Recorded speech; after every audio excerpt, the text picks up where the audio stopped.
Bam, we're live. Good morning. Sabir and Kelly, good morning. Good morning, Sevan. Good morning. Good morning. Coach Ken, good morning. Rambler, good morning. Jessica Valenzuela, good morning. Blink, good morning. Heidi, hey. Schindel Decker, yo, what's up, dude? This morning we got Haley Adams coming on, which I'm pretty stoked on. Very stoked. More than stoked.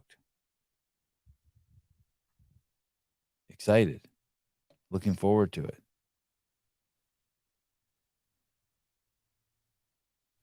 I wonder if she's competing this year. What's she doing? What has she been doing? What happened?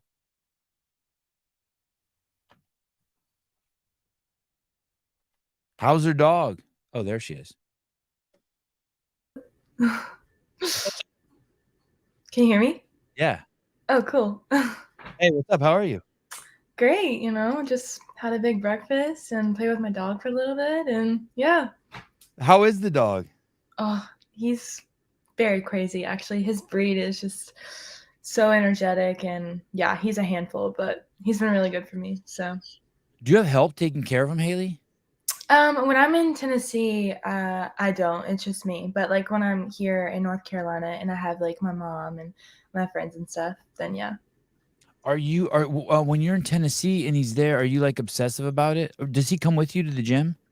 No, just because he's like, he loves people so much that he just wants to see everyone and just gets so excited. So it's just easier to keep him at home. But sometimes I bring him to the gym here because there's like not as much going on. But yeah, he's crazy. And when you say gym here, where's that? In Lexington, North Carolina. And that's home? That's where mom and dad are? Yeah. Mm-hmm.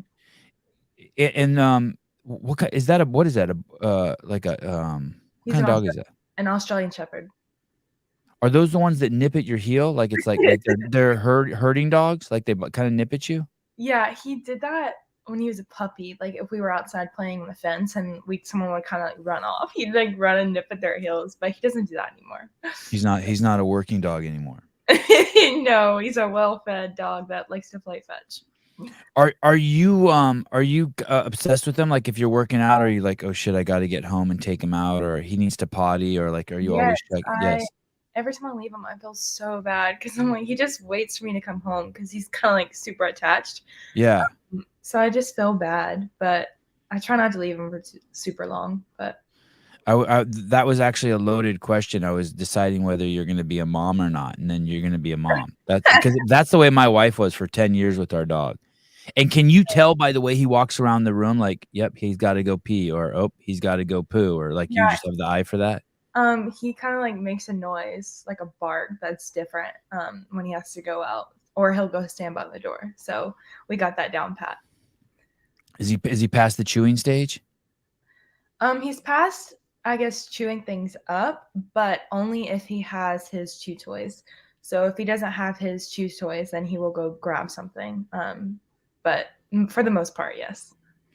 Lost anything crazy yet? Come home and your best pair of shoes are toast, or a whole cushion on the couch is missing? You're like, what the? Nothing on the couch yet. I've definitely lost some shoes. I think that's about it. Oh, one time he chewed up a phone charger, and I was really scared because of if he ate some of it, but thankfully he didn't. He also chewed up my TV remote. All the remotes the buttons don't work. But yeah, that's it. Another sign that you're going to end up being a mom. Like if my dog chews my charger, he gets a spanking. I'm pissed that I got it. But you are worried about the dog. Yeah, I was just worried about him. Yeah. I was like, I don't think he's supposed to be like swallowing that stuff. You don't spank him, do you? Not really, very rarely. I wasn't sure what to do when he was a puppy, like if I was supposed to spank him. And the few times that I popped him, it didn't really do anything. So he listens better when I like raise my voice a little bit. God, you're a good dude. I have 3 animals, so. I know you specifically through watching you do CrossFit. Mm-hmm. Crazy shit. And specifically, like the events I've loved watching you do are like running events like that, especially those kind of shorter ones, like that. I don't remember the event, but the event where you guys would run and then you would have a minute or whatever to put that Yeah. 185 pounds or 225 pounds over your head. And when we got to see you run across the field, it was like ballet. It was so cool. Thanks. And people have learned to love you for it because people love sports and people love watching they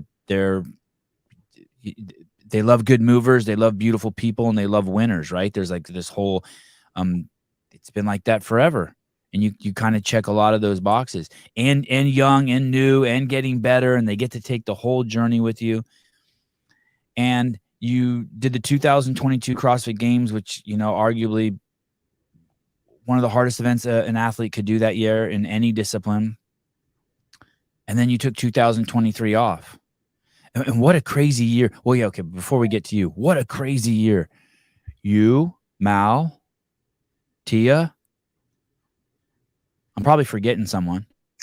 Yeah, I don't remember either. Definitely quite a few people were on. What a wild year. Before we get to the sensitive stuff, let's ask some really insensitive things, as I'm known for. Was a party like, maybe I should just suck it up and be like, yo, Mal and Tia gone?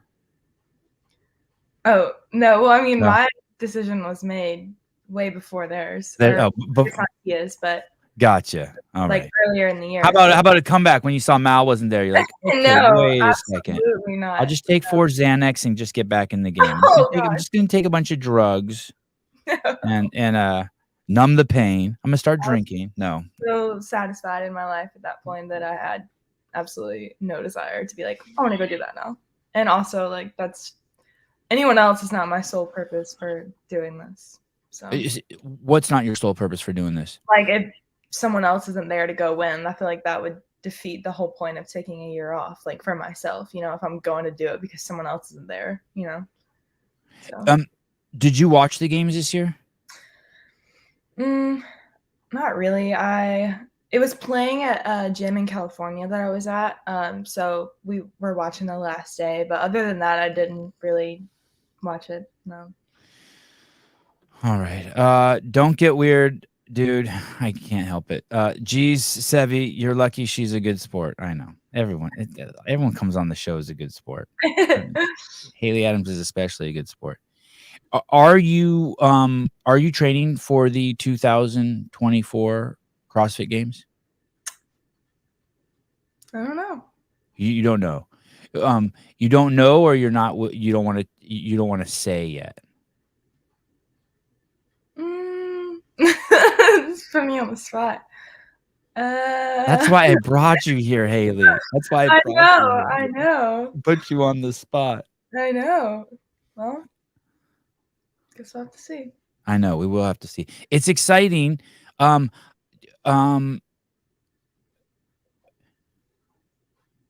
People want you to compete, and I think there's this weird thing going on, right? Like, people obviously everyone wants everyone to be healthy and happy and enjoy life. But then on the other hand, people like you for what you do, right? Like, people like Adele because she got a great voice and because she sings well. And some people will be like, well, on one hand, for yourself, you have to be like, hey, I'm more than that. But on the other hand, it's nice that people love you or appreciate you for your athletic ability. I feel like people try to poo-poo that. Like, it's like just like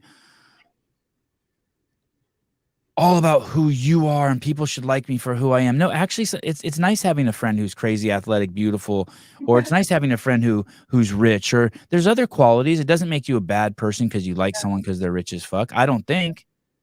No. Or because they can dunk a ball. Like, if Michael Jordan was a dick and you liked him, still, I think that's fine. He was a great basketball player, right?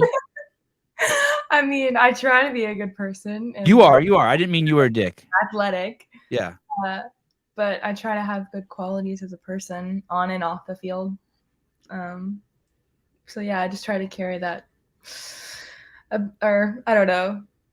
I mean, I think people like me for who I am. That's something that I definitely struggle with, was feeling that was the only reason why someone wanted to be my friend or would want to date me or whatever, was because of what I did. But I think I've proved myself wrong, especially this year when I got so much praise for just shown so much love for taking the year off. I was like, oh wait, people actually like me for me too, you know. For both. Yeah. Do you I mean, but it makes sense to you why people would be attracted to you for these other reasons. It does. Yeah. Because of your hard work, your performance, you're on their phones, you're on their TV. I mean, that makes sense, right? Yeah, I mean, I'm not naive to that. And I'll gladly take ownership for how hard I've worked and Yeah. the things I've accomplished, but I also don't want it to just be everything about me, you know? Or maybe there's like circles, right?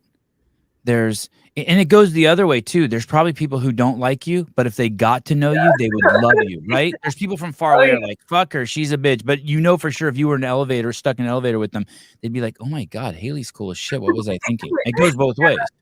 Oh, absolutely. There's lots of that. Lots and lots and lots of that. But yeah, I'm like, if people don't know me, then they can't really, I mean, I guess they can't hate on me, but if you don't know me, then you don't really know me. So can you how old are you now? 22. 22. Yeah. So when you made the decision to take the 22,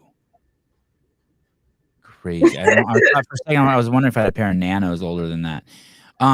When you decided to take the year off, you were 21.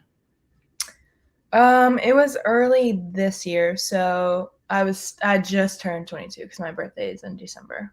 So. And do you think it's a correct characterization that you took the year off? You decided to take the year off? Like that I decided for myself? Yeah, like that it was a decision. Like, like you open the fridge and there's cantaloupe and watermelon. You're like, I'm going with cantaloupe. And you made that decision. Yeah. It was you who made the decision. Okay, I'm 100% me. I was the one that had the idea, even brought it up to the people around me. It was 100% my idea. And can you tell me the build up to that idea? You made the decision it was like in February? January. Yeah. Okay. I just was the whole off season. I mean, that whole entire year, basically, even leading up to the games, I was just so unhappy and quite honestly miserable. I was punished myself in the gym. I wasn't enjoying it. And I know it's not enjoyable all the time. I'm not dumb, but it was just like to a different level that I hadn't experienced before. Like it felt like so much of a chore, and just like getting out of bed and knowing that I had to do it and was just weighing me down so much. And then in the off season, it just got worse because in my head, I played so badly at the games that I had to somehow crush myself and get better at the things that I was bad at. And it just was like a full circle, and I kept just breaking down all the time, and I just felt so burnt out. Like going to the gym it was not good. My body was hurting so badly. And then in December, around my birthday, I had a really big breakdown, and I was like, I just don't know how I can keep going like this. Like this is the worst it's ever been. I feel so burnt out. Like, how am I supposed to do better than next year when I don't even want to be in the gym, and like my mental health wasn't good. So I just battled with that for a few weeks, and I was just like, why can't you just suck it up or just, have motivation or be better? Like I just was fighting myself in the opposite way. So that was not helping. And then literally one day I just woke up and I was like, I could just take the year off. And like once I thought of that, it almost felt like I was relieved of pressure immediately. Obviously I hadn't decided, but just knowing that I had that option. So even before you took the year off, just knowing you had the option took a little pressure off. Like when you have to go to the bathroom really bad and you finally pull up in the driveway, you're like, oh, I'm gonna make it. Yeah. But the thought of like having to go compete and somehow prove myself again or try to like get a certain position or whatever felt crippling. Like I was like, I don't know how I'm gonna do that. Like last year I was miserable. And I was even more miserable at this point. So just having that option gave me hope. And honestly, I was like, it will probably help me and add on years to my career because I've been going at this for so long. Like I was going. So you are competing this year. Did you just say that? No, I didn't say that. All right. Okay. But I'm just saying, like, it physically and mentally would add on years to my career because I'm like, a ton of people got 2020 off. I did not. And some of the people that were there aren't competing anymore or had a year off during that time. So I was like, I mean, I've been going nonstop for a long time with no break. So I'm like, it's honestly okay to just take a little break and maybe prolong my career, or help my body heal and my mind. And yeah. You said that you would have trouble getting up like in the morning to like go to the gym and train. Once you started training, did that go away? No, I had multiple breakdowns. Like every piece I did was just a struggle to get through. Like it was such a dark time, and I don't even know what I would tell myself now to get through it, but it was just hard to get anything done because I was just so mentally out of it and I was fighting myself too. Like, why can't you just do this? Or, someone else is getting better than you. So I was just constantly nonstop in my head. Judy Reed chimes in here. Emma Carey took a year off from with her injury, and she came back strong this year. Yeah. So I mean, when I saw you take the year off, I started thinking to myself, well, I didn't think of the physical part, but I just thought, yeah, I think that every healthy person between the age of 18 and 25 should have some sort of identity crisis and spiritual breakdown. I know I did, and basically I just took off. I just hit the road. I just let myself become homeless for 2 years and just soul searched and just read books. yeah. Because for me it wasn't that you're saying all you did was games, but for me I went to school from kindergarten to high school and then to college, and then finally one day you're like, what the fuck am I doing? Right? Yeah.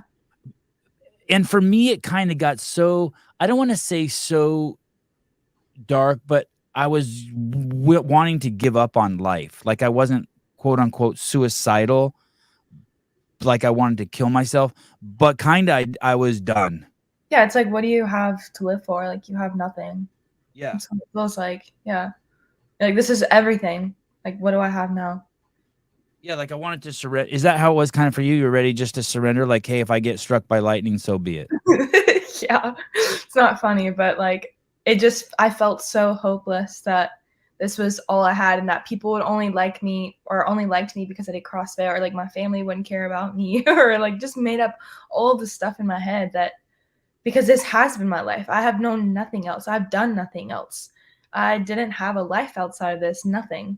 So in my head, I'm like, I don't even know who I am outside of this. So like, what do I do?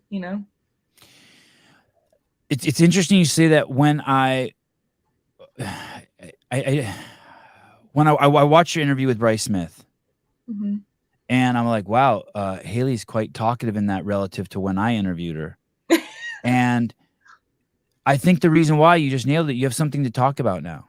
Yeah, I have a leg. You went on a journey, like an internal journey, outside journey. You went on a intense journey. Yeah, it was very intense, and it was the farthest thing from easy, especially at the beginning. But I feel like I know who I am now and my values, and I have a life now, which is really cool. And yeah, it's been a really interesting year to say the least, but I'm very proud of what I did this year, and I'm excited for the future. If I heard correctly, this started also in 2021. You're training for the 2021 games. You were already like, you could see like something was not 100%. Right, because like I said, from the year before, I games trained from, I don't even remember when it started, but it went all the way to the end of October, which was way longer than it ever had been before. And then here I got to go again and turn around and get ready for the Open way sooner than I had before. So even from that, and then on having all the pressure to try and get on a podium because I just had placed fourth, it really started to weigh on me, where it's like, this isn't really fun anymore. It's more of like, I have to do this or you suck. So. You took fourth, and then you took ninth in 2022, and that's what you're saying, that I got fourth, and then 2021 I got fifth. Okay. And then in 2022 I got ninth, which was to me the worst thing in the world. Yeah, Complete crazy. Yeah. It's funny. I never heard anyone, for what it's worth, ever think that you were doing anything besides getting better. Of course, there's always that chatter. Every athlete, there's like, Haley needs to be stronger, Laura needs to be better at her handstand push-up, so and so needs to learn how to run. I mean, there's all these things. But what? Say it again. It's always something. Yeah, but I think that everyone, um, from the outside, I never saw your stock wane from the outside, which is it. But that doesn't matter if you're having that internal talk on the inside. Yeah. So how did it, as you approach that February? So February, had the open started when you decided you weren't going to do the season? No, I decided late in January. I was at Disney World in the open. Oh, okay. Yeah. I think I remember seeing pictures of that. Yeah. Yeah. Okay. So, when you, as you're building up to that, not doing it, why say anything? Why not just not do it? Why make a post about it? Because I battled for a bit going back and forth whether I wanted to share or not. But then I sat and thought about it for a while, and I was like, if I could just help one person get the courage to just take care of themselves or get help or just something. And I just wanted to be the person that I really needed during a time like that. So that was kind of my main factor for wanting to share. And it was very, very hard to write that caption and just think of the right things to say. But that was my motive for wanting to share in hopes that I could help another girl or someone. It's interesting when I don't know why, but when you said it the first way, and it's the way you said it in the Bryce thing, I was having trouble processing it. When you said, "Hey, if I could just help one person," when I hear that for some reason, I go to, I don't know, I just don't like that phrase for some reason. Which one? But just like if I could just help one person, for some reason that doesn't resonate with me. But the way you said it just now, I now I get it. You get If it. Yeah. you wanted to be the person that you would need in that moment. Exactly. Yeah. Yeah, now I get it. Okay, now I get it. Sometimes it takes a special way to be said to me because I'm special.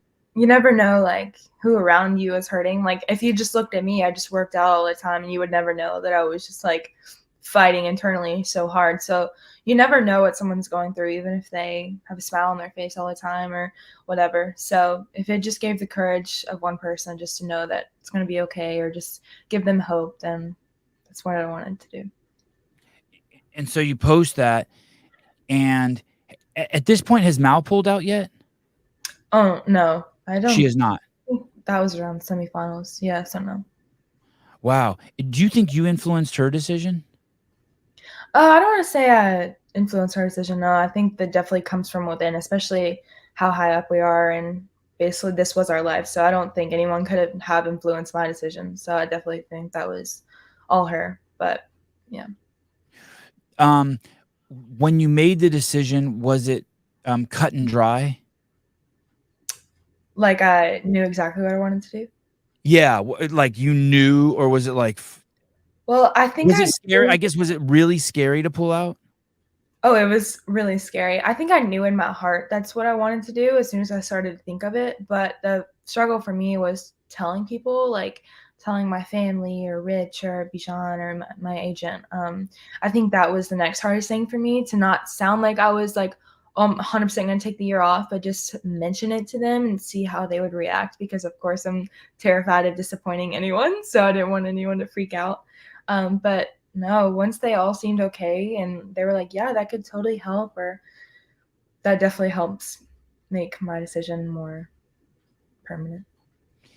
So physically not wanting to get up and go, when you do go, have breakdowns. Is a breakdown like you just start, you're after workouts, you're crying, or you're running to the bathroom, or you're. The thing about me is I don't really cry. Like I've always been a let's try to save our tears for the pillow. So if I am crying, it's bad. And I was crying probably most every day. Wow.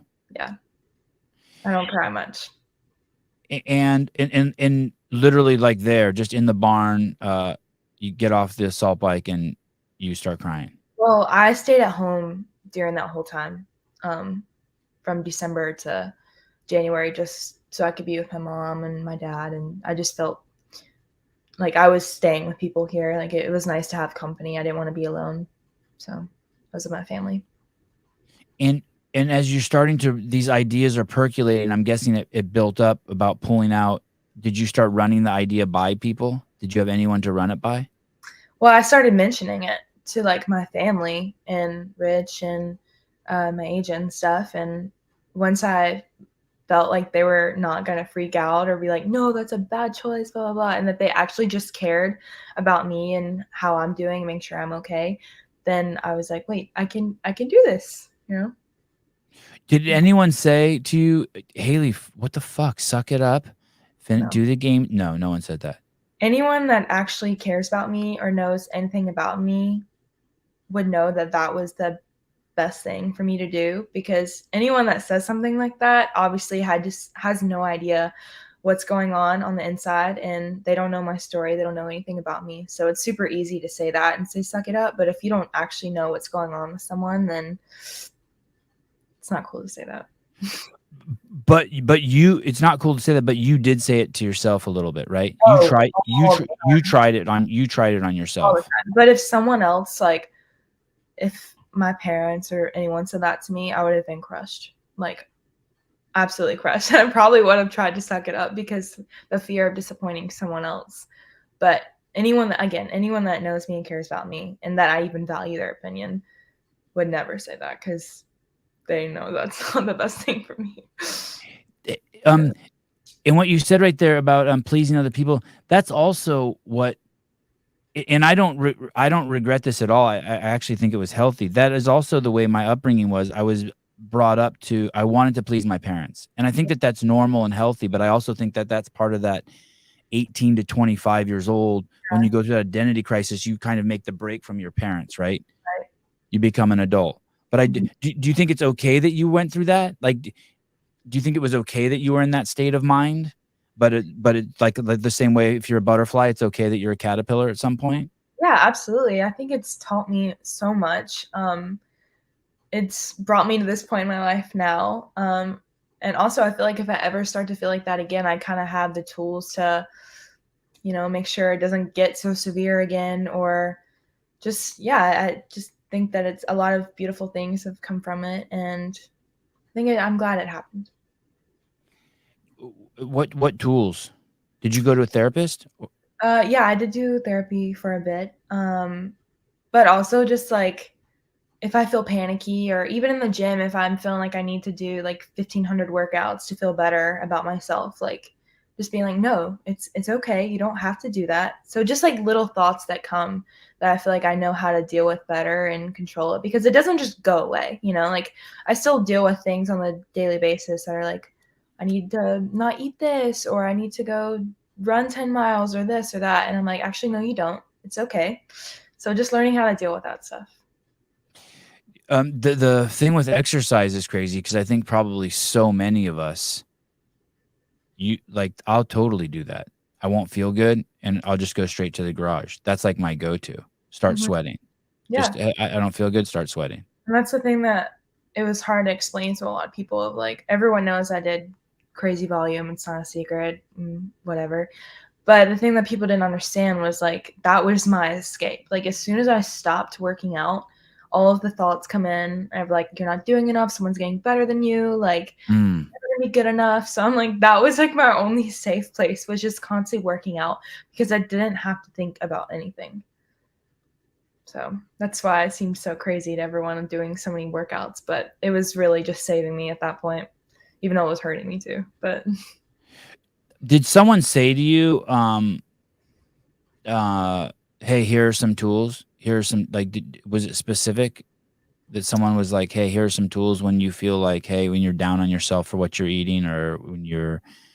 Yeah, I mean, I feel like just learning how to deal with those thoughts and how to process them, and it's, they're not always real. Like, and I've also thought like this for 5 years, so it's not just gonna go away. But learning like where they can come from or what triggers it, and yeah.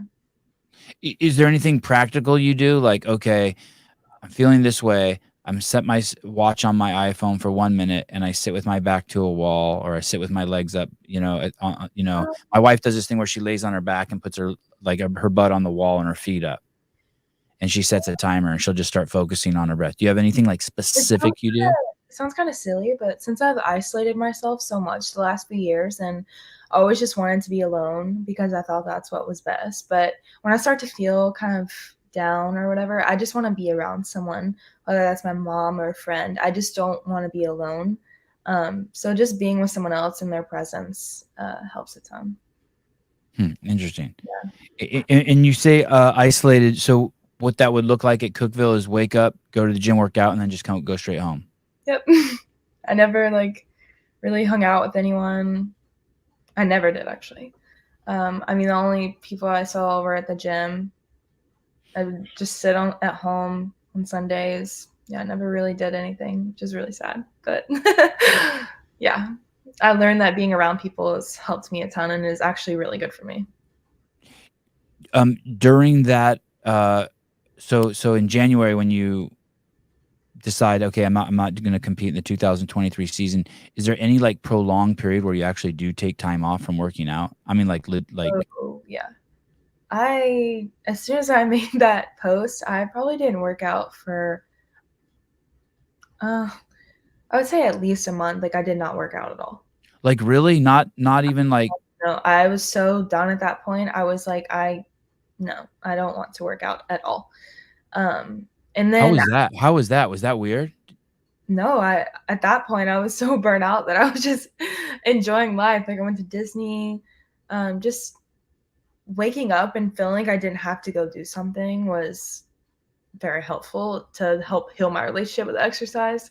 But after that, I started to want to work out, just not CrossFit. So I would go to Planet Fitness with my mom. We'd go walk or I would run or something. And then I would do like all the bodybuilding machines. But I took a hot minute from CrossFit. Like I did not want to do it at all. And that shit's fun. Planet Fitness is cool. Those places are fun. Like the giant Globo gym. Yeah. I love it. People mind their own business. Like, just trying to get fit, you know? Yeah. And the place is huge. They got a huge bathroom. Yeah, it's very clean. That's I love Planet Fitness. I still love going to those places. I still go 3 to 4 times a week. In North Carolina. In Tennessee too. In Tennessee. Because I just loved it so much that I feel like it's actually helped strengthen muscles that I haven't really used much before. I can tell a difference in the way that my body feels.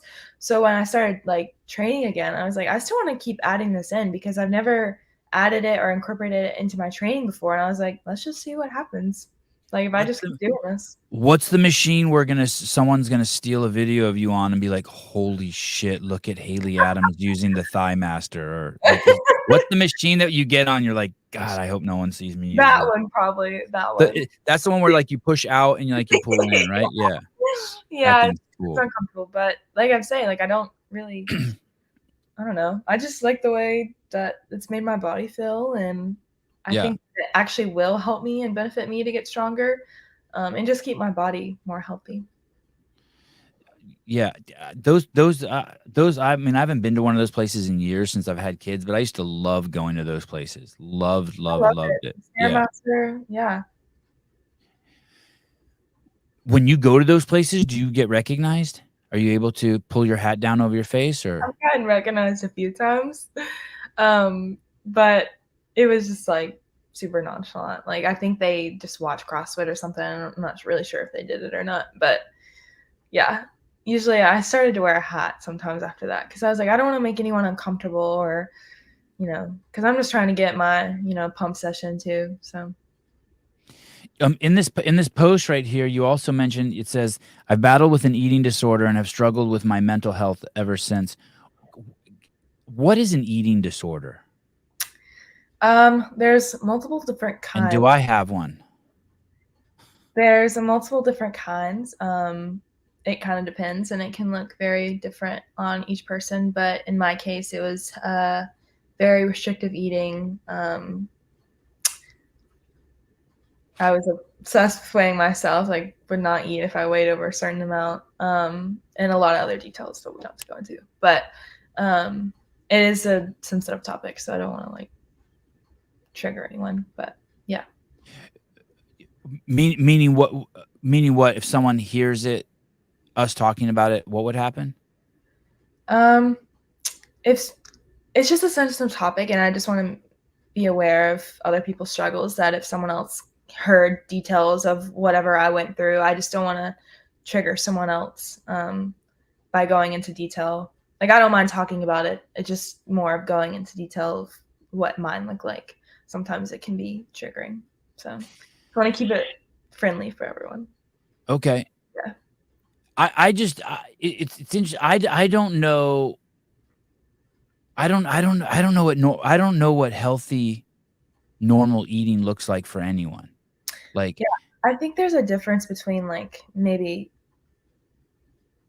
like if there's some people that won't eat a certain food group, and then there's people like what I was going through, where it's like I physically just like would not eat if I was, weighed a certain amount or just whatever reason, or didn't like the way I look like. So there's just different ways that it can look like, but yeah, it's definitely not a fun thing to go through. But so not eating a certain food group would be like, okay, like I don't eat, like if one my kids if they eat ice cream, I don't eat ice cream. Like if I go to a birthday party with my kids, I won't eat the cake and ice cream. well, no, I want to, no, but I that's don't. not like a eating disorder. It's more of just like, oh, I'm not gonna eat ice cream because it's bad for me. Like that's just more of like just restricting a type of food. But I was more like, I just don't want to get calories in. Just because you wanted your body to look a certain way. Yeah, I mean, in my head, I was like fat. That's again, hence the big t-shirts and just constantly trying to hide my body. But yeah, I couldn't get over the fact of like I just wanted to be small, and yeah, sucks. But. What I want to propose this. What if everyone is like that? Just some people take it to more extremes. Like I have clothes I wear that I don't like. If you see me wearing, if it's 85 degrees outside and you see me wearing a long sleeve jacket, I'm hiding. Yeah. Yeah. I'm like, again, it goes back to the thing is like everyone's, struggling with something that you don't know about. So I wonder if there's anyone who's just like,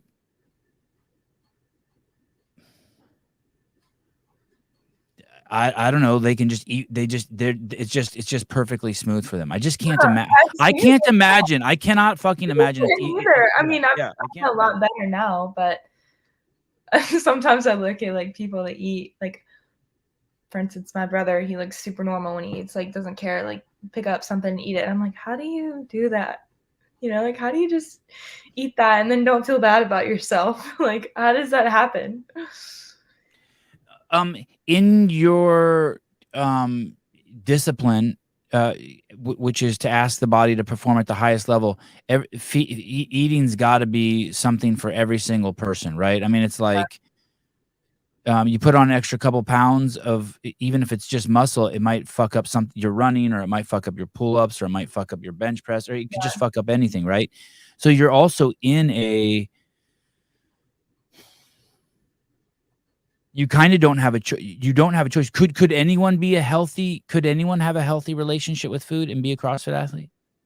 Yeah, I mean, I don't want to say no, but I think I just started at a really young age counting macros and becoming so obsessive and restrictive that it just turned into something more severe than I think it should have been. But I mean, I think it's totally possible to have a good relationship with food and be a CrossFit athlete. I just got started on the wrong foot.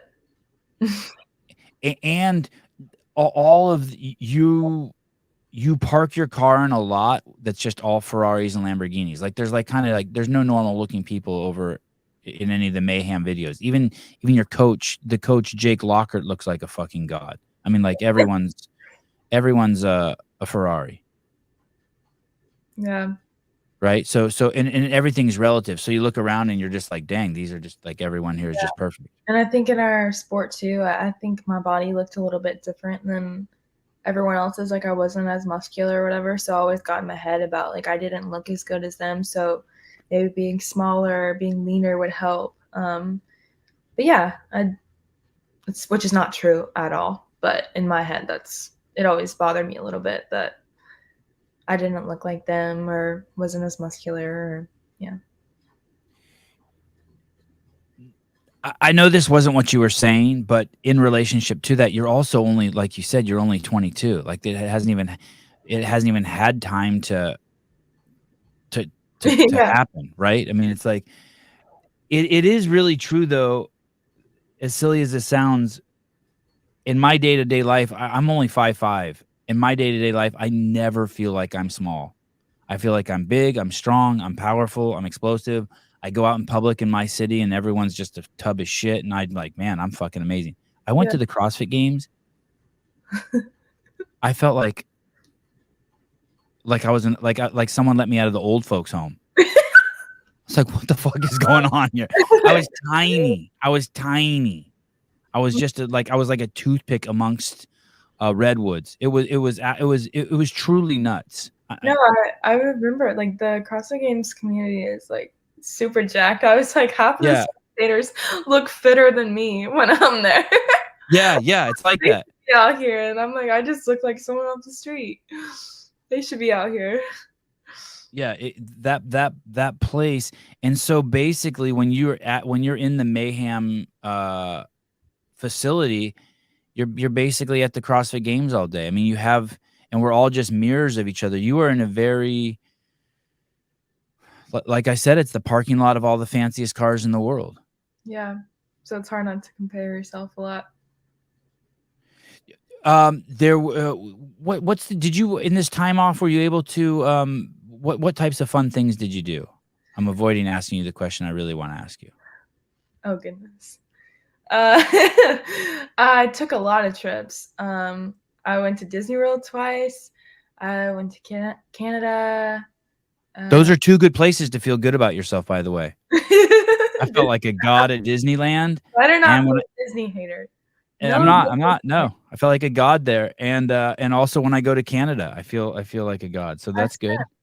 Almost, I guess. I went to California twice, but overall, I was almost there for like a month, which I love California. Are you is that where you live? Yeah. Do you like it? I do like it. I really like it. I was in LA. I'm not a huge fan of LA, but I do like California. Where in LA were you? We spent some time in West Hollywood, Malibu. Oh, Malibu's great. Yeah, but I love LA. Like if I could, I would just quite honestly pack up and move there. Why don't you? Vibe. I don't know. I feel like I'm just meant to be on the East Coast, but I just feel like I love the vibe. I love the hustle. I love how everyone's just doing something, and I've always been in a small town my whole life. So just getting a taste of that, I was like, man, I would love to just live out here for like a few months. I don't want to jade you, but something to tell you about LA. The problem with LA is the hustle is real and it's cool. Mm-hmm. There is a truth problem there. Like people will just so many fucking people lie there. Embellish shit. They'll just tell you, I'm working on a movie with this person and this person and this person, and I'm directing this, and you're like, you're not doing none of that. Yeah. Did you come across any of that? The posturing's insane. No. Okay, good. All right. I don't think I did. Good. Okay, good. Yeah. It took me years to figure it out too, by the way. I didn't know at first. You just believe them? I just believed them. And part of me doesn't care either because I wasn't impressed or not impressed by it. But yeah, it is a scene. It's a it's almost better not to see it. So scratch that. Lots of trips. I was in 2 of my best friends' weddings. Yeah, just gonna hang out with my friends and family more, and it's been a really, really great last year. I cannot complain. Heidi Klum, is she single? Are you single? No comment. No comment. When you do you have a boyfriend? No comment. No comment. There are some pictures of you that I have seen with a man that looks like he lives in California due to his vocation. I don't know much about him, but he's a actor and he spends time in California. Is that why you were there? Could you tell me that? Well, I was just in California to visit and work out. And where did you work out? Actually, do you know who Josh and Haley Merlo are? I don't. Oh, Do they train actors and actresses? They do CrossFit. What's the name? Do they have a gym? I don't know. They don't own a gym, but they go to CrossFit Horsepower. Did she just have a baby? Oh, it's so cute. Yeah, I do know who they are. Yeah, they're super great people. So I was working out with them. Tell me their names again. Tell me their names again. Josh and Haley Murillo. She's been to semifinals. She was on the West Coast one for a while. I just saw them this weekend at the NorCal. Yeah. Yeah, they're great people. Yeah, they're super cool. So I had a great time working out with them. And yeah, are they the ones who introduced you to your boyfriend? No. Okay. Because they train actors and actresses for a living. That's what they do, right? Yeah. Okay. Interesting. All right. Be sensitive, Sevi. I'm going to get in so much trouble. Can't you tell she doesn't want to talk about it? Don't be an asshole. I wish I could see the comments. I'll read some to you. Here we go. Greg C. Haley sounds amazing. I believe her year off will be massive in her life, with or without CrossFit. Would enjoy seeing her continue to compete. She wows every competition. You are really fun to watch move, man. You are an incredible mover. Thank you. Yeah, you're so cool. It is that you need to know that some people are really good, right? And some people are like whatever, but you're good and you're fun to watch. Like you're I feel that way about Colton Mertens. I just like watching him. You know what I mean? Josh Bridges, I just liked watching him. This new guy, Jelly Hosty from Yellow Host. Have you seen this giant guy from Europe? Redheaded guy? I don't think so. It's just so fun watching them. It's just like they got their own, like someone could watch a silhouette and be like, yeah, that's Haley Adams. Like we know how you move. Like we get it. Yeah. Wad Zombie, CrossFit Horsepower. That's by Universal Studios. Oh, did you go there? To Universal? Yeah. No. You would like that. I like Disney World. Yeah, Disney World's cool. It's all good. It's all good. But you would like Universal Studios too. It's cool. I think you would. Yeah. I've been to Universal in Florida for Harry Potter World, but I'm a Disney adult. I can't help it. Barry McCockiner. Does Haley listen, what about social media? What about like what about you've grown up in a world where you grew up in a world, if I talked to 20 people in a day when I was your age, that was crazy. You're in a world where you interact in some level with tens of thousands, millions of people every single day. Do you have any idea what that impact might be on you, or if you think about it, or how to mitigate it? You don't seem like you're super active on Instagram. I don't do TikTok, but on Instagram, you're not like crazy active. Yeah, I feel like I definitely took a little bit of a break from social media this year, just because it can feel like a lot of pressure to constantly show your life. And also I was like, don't want to act like everything's perfect, like when it's not. So I just took a little bit of a break, and then I was talking to the agent. He's like, why don't we just like get your Instagram back to like being you, like not a ton of sponsored posts or like a workout photo all the time. Like, let's just like be you. So once I started to do that, it kind of became fun again to just post like random photos of what I'm doing or where I'm at. And yeah, I've been enjoying posting again, and it's not like fake, it's authentic. Yeah, these are cool pictures. These are chill. Yeah. What about is there anyone's Instagram account you follow and you're like, yeah, okay, I like how they do it? Someone that I really like is Billie Eilish, because when I was like trying to figure out what I wanted to do with my Instagram, and I was like, I don't have any photos or whatever.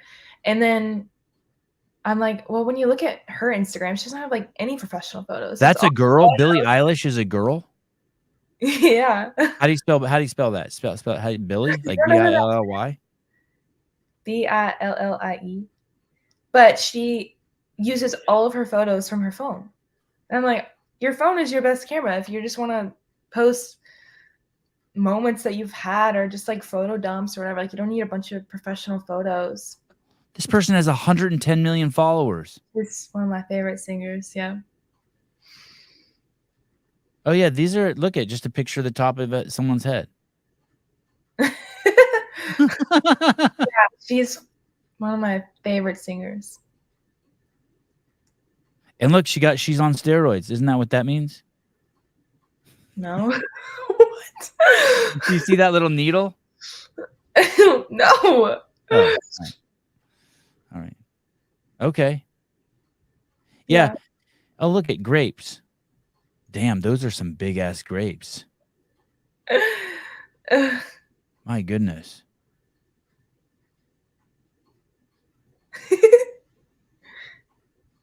Yeah, this is a cool. Music. Yeah, this is a cool account. I like it already. Amazing. Cool girl. How about anyone in the space? Anyone in the CrossFit space? Is there anyone's account you like? You're like, yeah, that's cool. I like how they do that. I don't know, actually. I don't know. I remember there was this post Danielle Brandon made where she walked into the shot. She was wearing a huge oversized shirt, and then she just kind of like climbed up on her couch like to lower the blinds, and then that was it. That was the post. Yeah, I like her Instagram.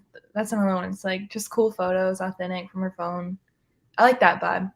Yeah, and it looks like it looks like she's having, when she does do stuff that's like more involved, it looks like she's having fun. Like, yeah, it kind of looks like she made it. No, yeah, actually, she's probably one that I really like her Instagram. Yeah, she's getting off on it. She's like actually like a creative, right? Yeah, I really like that vibe. Yeah, I'm a huge fan of her Instagram. Yeah, she's cool. Geez, Sevan, the damn couch post. I know, I talk about it all the time. I like it. Daniel Garrity, I hope I don't act as old as Sevan. All right. Jake Felton. Wow. Okay. Sevan, easily one of your best interviews here today. Tactful, fun. Great work, man. We're all rooting for you, Haley. Enough of this tactful shit. You can see the comments now. Who's staying at your house? You bought a home in Cookeville. Last time I talked to you, you owned a house in Cookeville, right? Yep. Who's taking care of that when you're gallivanting around the world? No one usually. I mean, I'll have like my neighbor get my packages or something, but yeah, it's usually it's fine just sitting there. I'll be back in a few weeks, so yeah. What's the longest you were out of Cookeville? Probably 2.5 months. And when you went back there, was it odd? Was there like a re-entry period? Like you were like, in the second grade when you stay home from school for 2 weeks because like you have mono or some shit, or you have lice? Did you ever have lice? I've never had lice, but I did. But no, not really, because that's my home and that's my first home and I love it so much. And I know I'm gonna be so sad when the day comes that like if I want to like build a forever home or whatever and I sell that house because I love it so much. Your friends, your new friends that you've made during this the Haley Adams World Tour, have you brought any of them to Cookeville? Yeah. You have? Mm-hmm. And what did they think? Were they tripping? They liked it.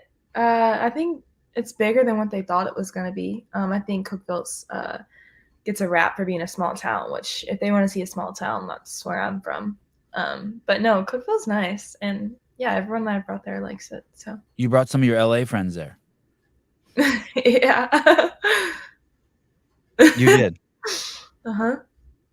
I like it when you laugh. It's funny. I feel like you're hiding something when you laugh. Yeah, I'm like, oh, she's hiding. She's hiding. Oh, that's like my toxic trait is I nervous laugh. Like if someone's trying to like confront me about something or even something serious, I just start laughing and I'm like, I promise I'm not trying to laugh. It's not funny. I just like can't help it. Yeah, I understand. It's like when my dad would threaten to slap us if we don't stop laughing at the dinner table and we keep laughing. Laughing, yeah. It's bad. This whole journey, as you go through it,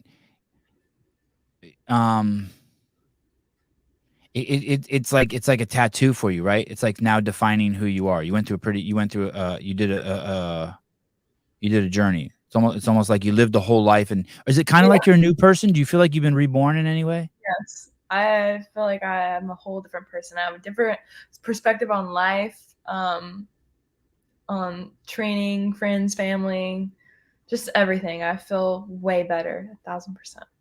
Did you lose any people during this journey? No, just gained. Yeah, that's awesome. Yeah. Let me ask you a bigger question about coming back to the CrossFit Games. Do you see yourself someday being trying to go to the CrossFit Games again? Yes. Someday in the future. Mhm. Yeah. Okay. Fair enough. Whew, you're a good dude, Haley Adams. But you couldn't. Could you ever do it for? Could it ever be for fun?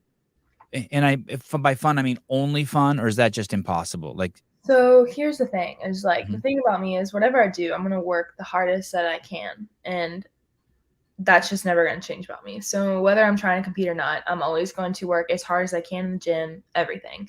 But I think what the change for me would be is like once I leave the gym, it's like turned off. Like I'm not talking about it. I'm going to go spend time with my friends, family, whatever. I mean, obviously, like make sure I'm sleeping, eating correctly, but like let go of it. Whereas like before, my thoughts just constantly consumed me.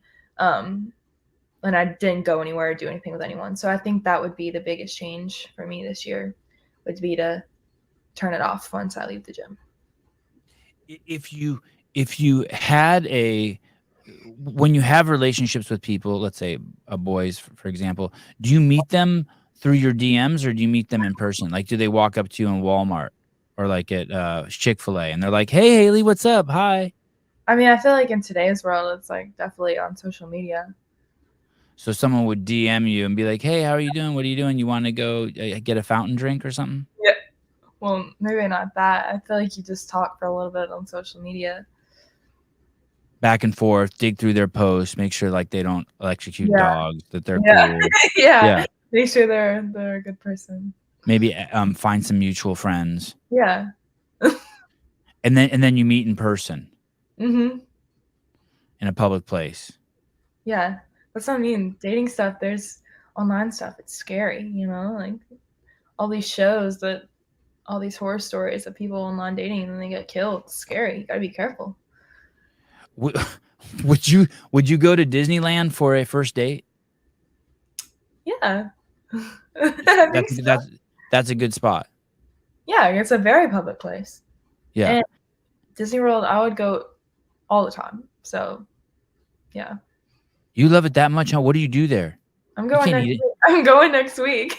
What and what do you do there? What do you do there? I don't know. I just love going. It makes me happy. I think it makes my inner child happy too. But yeah, I'm gonna work out in the mornings and then go hit the parks later and just have a good old time. Will you buy anything that you shouldn't buy there? Like, will you buy one of those things that's like $60 and it makes bubbles and it's only like it's like $3 in plastic? Or will you buy a $70 pair of ears? Or last time I bought like $100-something droid. Oh, I saw a picture of that in your Instagram. You actually bought that. I was trying to. Wow. Yeah, okay. From Star Wars. Wow. Did you actually? You actually played with that? Yeah, I really got it for my animals to like run it around with them. But I mean, I kind of had to. It was cute. It's a BB-8. Wow. Oh, where is that picture? Yeah, that was. It's purple. Yeah, that was crazy. Do you still have that? Yeah. I just can't picture you playing with that. It has a remote. Play with it. I like run it around with my animals. All right. Yeah. Oh, someone in here is saying that you don't have to pay to get into Disneyland. That you get in there free. No, I wish. Oh. Maybe I'll start becoming a Disney vlogger. I took my family there, and the trip was like $1,000, and we rode like 3 rides. Well, then you did it wrong. I know. We didn't even go on a busy day. I refuse to wait in lines. I do not wait in lines. Yeah, that's You probably got to smart. do the fast passes, and you have to know how to work them. Yeah, you do have to know how to work them. I know who R2-D2 is. Okay, all right. I actually just finished all of the Star Wars, and I have to say I'm a big fan. Oh, this sucks. I wonder if this is true. Did you see yesterday in Mexico they found an alien? No, I don't think. And now NASA's already saying it's not real. It didn't even look real. It looked like ET. I don't pay attention to that stuff. You know. No. And do you what you don't pay anything exciting you pay like any stories you follow, like any news stories? No, whatever pops up on my TikTok. But other than So, that, I don't care. so that you're more of a TikTok person than an Instagram person? I don't know. Okay, I will say I used to hate reels. I never watched them. In the last few days, I've been watching reels, and they're actually super funny. Is TikTok bigger than Instagram? I don't know. Okay, that makes me glad to hear you say that. I don't think so. Maybe close. Probably not. I don't know. Yeah, I don't know. Any PR set in the last year?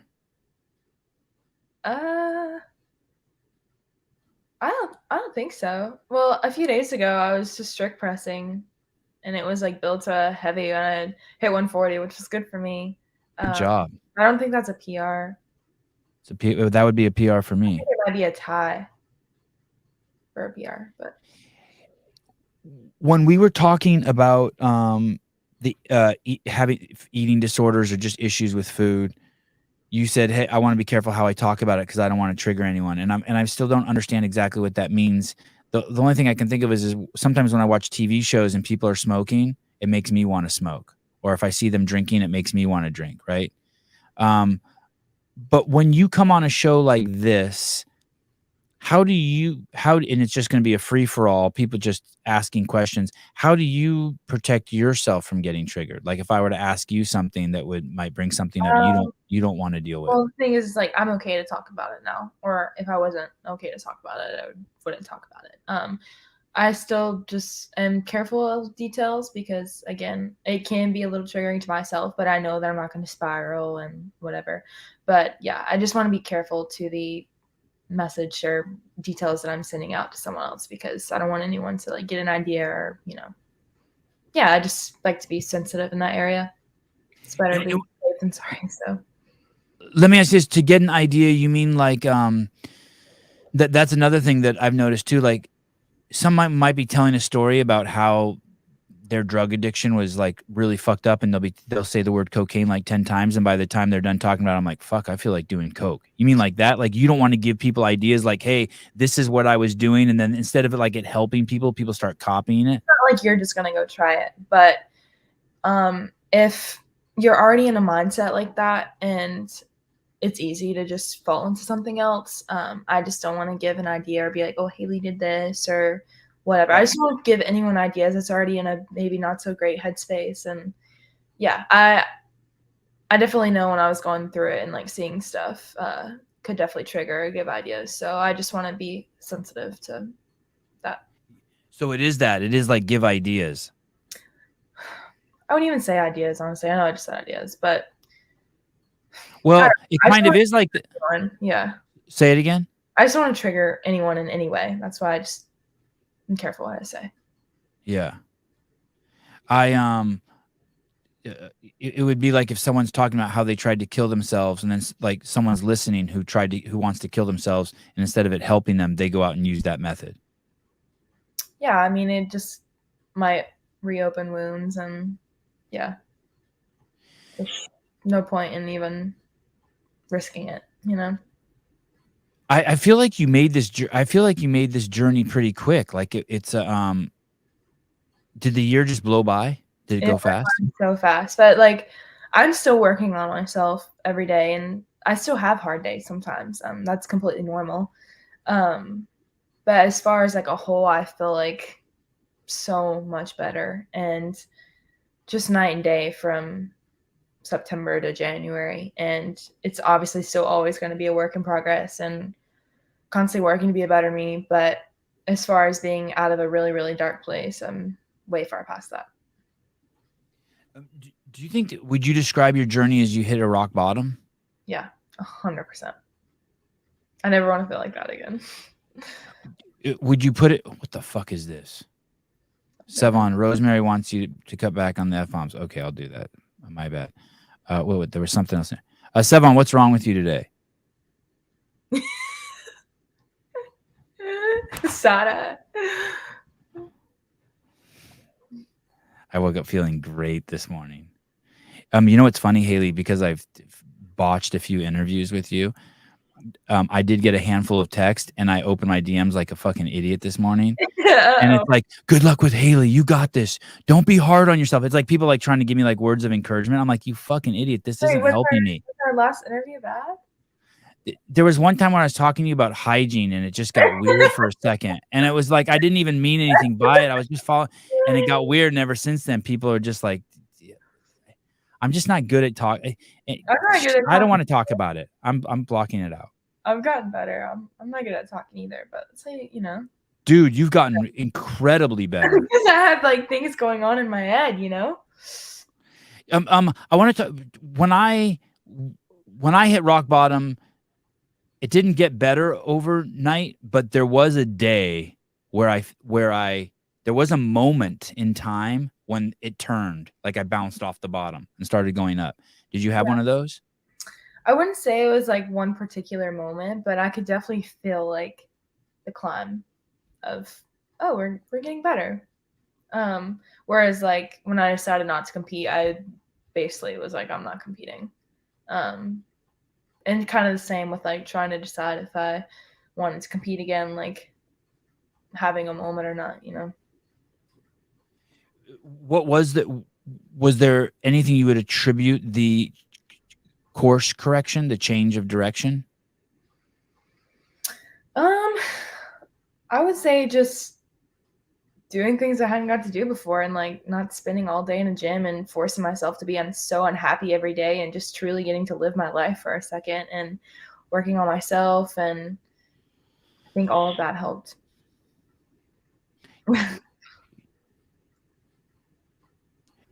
Are you on guard for that now? What do you mean? Like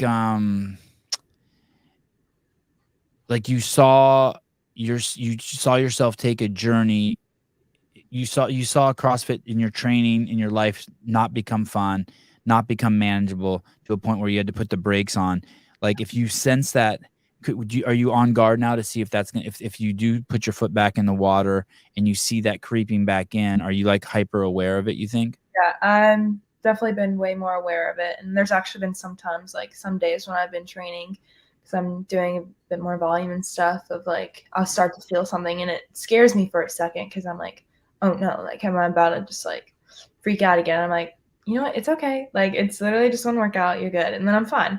So just like recognizing those thoughts, that it's okay, it doesn't have to be just happy thoughts and this is great, life is great all the time. It's more of just making sure it's like, you know, it's okay to have a bad day. It doesn't have to be a bad month or year, whatever. It doesn't mean you're spiraling again. So it's calm down.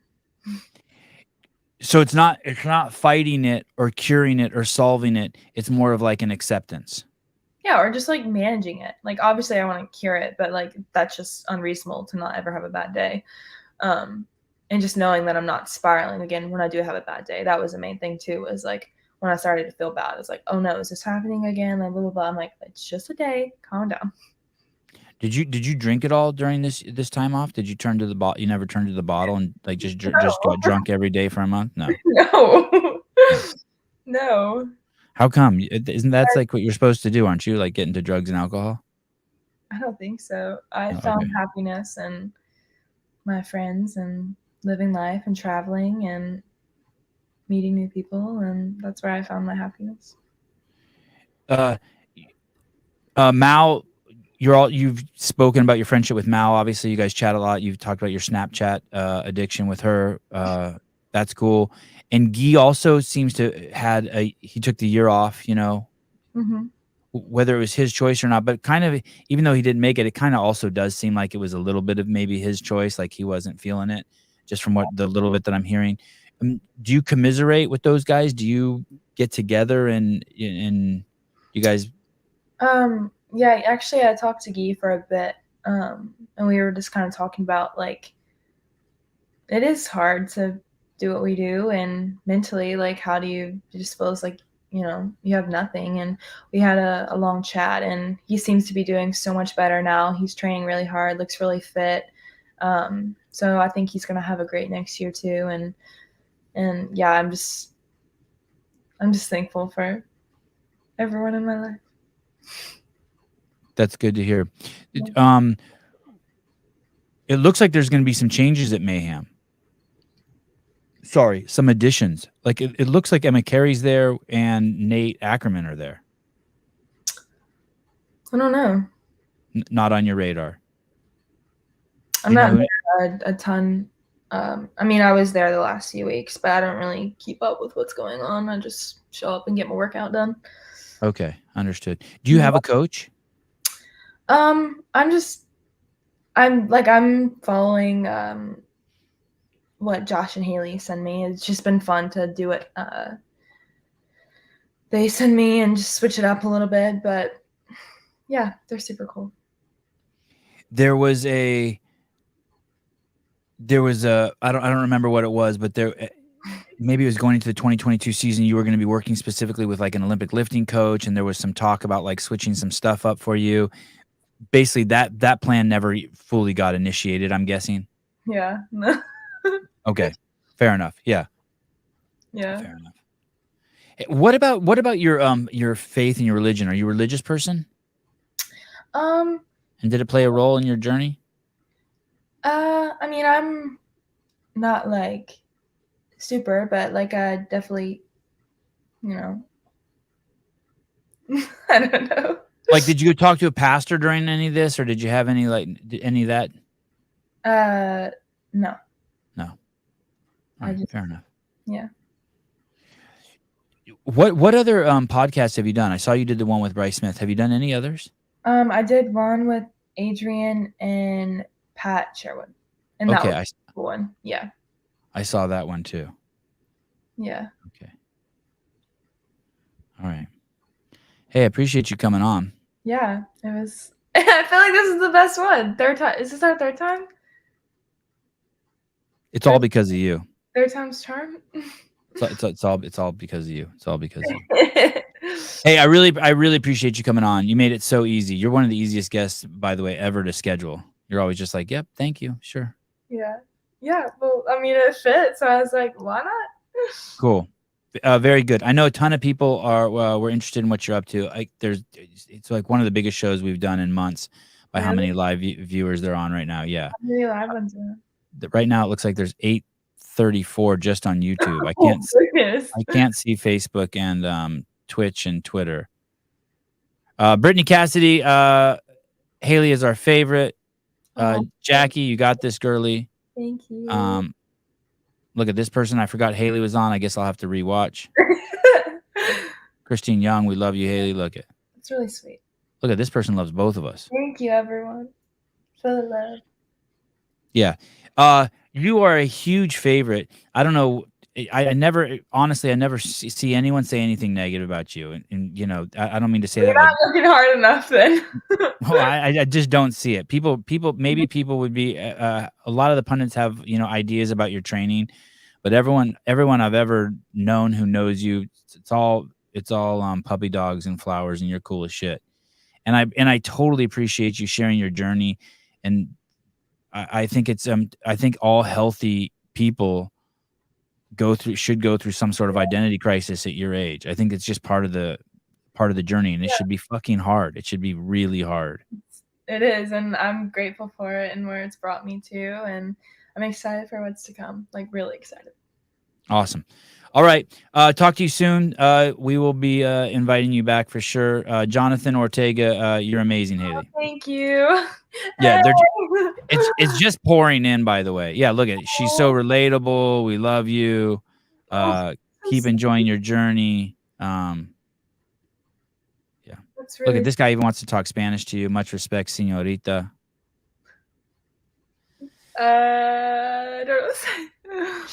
It just means he just likes you. He just likes you. All right. Talk to you soon.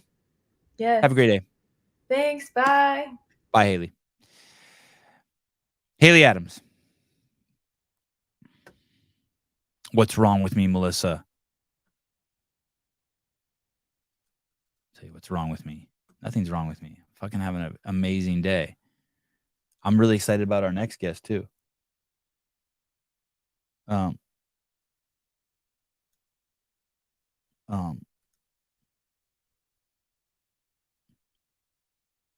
um, um, um, here. Come on anytime.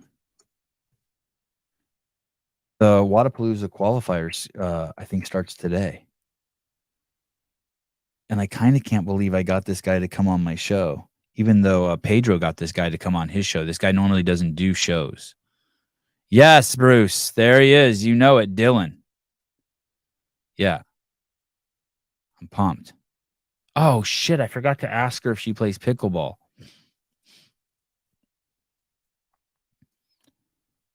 Malitsky. Is that how you say? I always call him Walensky, but it's probably Malitsky. That's probably right. I always just make it up. Walensky. Look at Philip Kelly trying to show off that he knows shit. I like that. Not Mulvaney. Oh, Dylan Mulvaney. Got it. Sorry, that went over my head. I thought you were saying something else. Ordered your jersey, Sevi. Oh, wow. Is that up? Is that live? Where would I go for that? Vindicate.com. Dude, it's so nice. I will say this. I don't normally wear jerseys, but I've been wearing this one a lot. And Partner Apparel, Sevan Podcast. Oh, wow. Because of the material, it kind of smells funny. I mean, not it just like it's like a like just sweat on jerseys. I can't believe basketball players wear these. Oh my God, this is so nice. Wow. Have to get Dylan one of these. I'm down. I'm going to order one myself right now. I cannot believe how cool these are. That dry flex material, what moisture wicking. Yeah, it really enhances the Armenian smell in me. What's up, dude? Not much, man. How's it going? Is today the big day? It is. Yeah, today kicks it all off. It's live. It is officially as of about an hour ago with workout number 2. We released one workout early a couple weeks ago, more to just give a sneak peek, get people excited, and that went really well. But today's the official start. Dylan, say your last name for me. Malitsky. I don't know why I always want to call you Dylan Walensky. Walensky with a W, that's fine. Yeah, why not? Malinsky. And Dylan, you are the director of Wadapalooza. So I'm my technical title within, Wadapalooza is part of a larger enterprise at Loud and Live. I'm a vice president of strategic development, but in reality, I'm overseeing the operations of Wadapalooza. Yeah, I would say that's it. And this is your second year in that position. Yeah, but I've been involved since its inception for 12 years. And I would say in a very similar capacity from an execution, like very much involved in the same things I was involved in previously, I'm involved in now. Okay. So 12 years at Wadapalooza, 2 years as the top dog. Officially. Yeah. And by that, I mean, if something bad happens, it's your fault. Sure. I mean, I have a boss too. like O'Keefe, when he was there was a boss for him too. So I have a boss, but of course. Yeah. So, of course, there's always a boss. He would come down on me for sure. Right. Just like if 3 years ago, if it would have been something bad would have happened, it would have been O'Keefe's fault. You're the guy. The buck stops with you. I would say that's fair. You the man. So like we see dolphins swimming by, and we should be like, Dylan did a great job having those dolphins swim by. I brought those dolphins to Bay. Yes. Okay. Yes. Hey, the event's been great the last 2 years. I don't know how it was before because I didn't follow it so much. But the last 2 years, it's been absolutely amazing. Even the year of the storm was also amazing, where you even guys got hammered. You guys pulled that off. We call that Waterpalooza. Waterpalooza. And the team, honestly, first time I've ever been interested in teams. There's been times where I was interested in a team when Mayhem competed at the games, but I wasn't interested in teams. But you guys did Wadapalooza last year. The teams was absolutely brilliant. What was that risky doing that? And by risky, I mean, Oh, what you guys did was the way you split it up, right? It made it so we could actually cover both events cleanly. You had teams go 2 days and then individuals go 2 days. I will tell you, it was a risk. I was if I'm being completely candid, I was projecting strength and confidence in the decision, but I was nervous. I was the one championing it internally. I definitely had people that were pushing back, saying, no, there's a strong desire for individual competition. They just think that it's much more linear to follow on the competition floor, but also throughout the weekend. So to go against Less to remember as a fan, I can just like one dude, one chick. Exactly. So I understand that justification, but I think knowing where we sit in the off season, outside of the CrossFit game season for that matter, and finding a format that's going to work for most, I think just when we did a SWOT analysis and looked at what are the benefits and what are the pros and the cons, the pros were overwhelming of like giving athletes a chance to do one of them and then spend the rest of the weekend brand building. Like they're there representing their brands, let them do meet and greets, let them engage with their fans. Or if they want a chance to win money, they can win double, instead of winning just individual, they can try to vie for individual and team. So I think it went well. Definitely some things to be learned on the volume front, and like tampering it down so that people feel like they can do both rather than get the crap kicked out of them. Oh, that's thoughtful of you. Yes. That's fucking crazy thoughtful of you. Yeah, that's going to be. Before we go there, let me ask you this. So consensus, it was a huge success, right? I didn't hear one pundit, no one say, well, they fucked up doing that. Everyone's like, fuck, that was genius having team and then individual separated. Yeah, I would say it was. The only thing, the only qualm was the programming. I think finding a way so that athletes can leave there if they do, that they're not at a disadvantage if they do individual first going into team is, I guess, really the way to look at it. How do we make it so it's a level playing field for the people that are showing up fresh, just doing team, and then those that are doing individual right into team? So could you say, this is going to be great. We're going to tear you up on Friday on the update show. Could you say SWOT? Did you say SWOT analysis? I did. God, you're fucking turned into a full geek. I remember when you were cool. Hey, so you could say that Wodapalooza is for the more explosive program, like how like there's these different ones, like Dubai's like, careful, you might get hurt, they just throw something crazy in there, and Rogue is like, hey, this is for strong people. Are you suggesting that because of the way your format is, Wodapalooza could be start leaning back to like a 2008 games, shorter time domains, more explosive for the more explosive athletes? I wouldn't put us in that bucket, unfortunately. I think it's mainly. I'm trying to pigeonhole you, baby. I do like the idea, but you're saying you are going to try to accommodate the programming so that volume. It is actually feasible for the best in the world to do both. Correct, and not for people to have to consider doing I don't want the athletes to be concerned about doing one or doing both and feeling like they're not going to leave the weekend feeling healthy, and then two, feeling like they'll have a level playing field if they want to do both. Again, the point being, there was like Pat Vellner is a perfect example. He competed individual and then went right into team, and they did well in both fronts, but they left there feeling, hey, I got wrecked. And there was a lot of overlap too in some of the movements. I mean, you can only do so much, right? There's only so many movements to pick from. So if you're doing both, there's bound to be some overlap, but I think we could have done a better job making sure of there being less of an overlap so that people are getting unique experiences from individual to team for those watching as fans, but then also those competing. Okay. So you obviously are smarter than me. So it's not just time domains, but it's also modalities you can tweak and shit like that. Yeah. Yeah, exactly. Yeah. It's finding ways to and also like number of events throughout the weekend, like just being smart about those things. Dude, you're exciting me. Thanks, man. I'm glad to hear that. It's a great event. It's fucking cool that you're doing that. When are you going to come? That's my question. When are you going to come? Someone has to do quality control from a computer. Someone has to be like, okay, how's this look from a computer? I'm that guy. The Tang of the Sevan or the media world, I guess, is really the way to. That wasn't the mask you were rolling up, was it? No, this is my camera looks blurry, and I can't quite figure out why. Because I was about to judge the shit out of you. I like this. I like it because usually I'm traditionally like, if you're the event organizer, you should just be like, fuck you, fuck the athletes, do whatever you want to do. But I'm actually with you 100% on this. I love this because I am probably going to watch it from my computer. I am going to be a spectator, and I want to see people do both. And I love the idea of someone maybe winning both.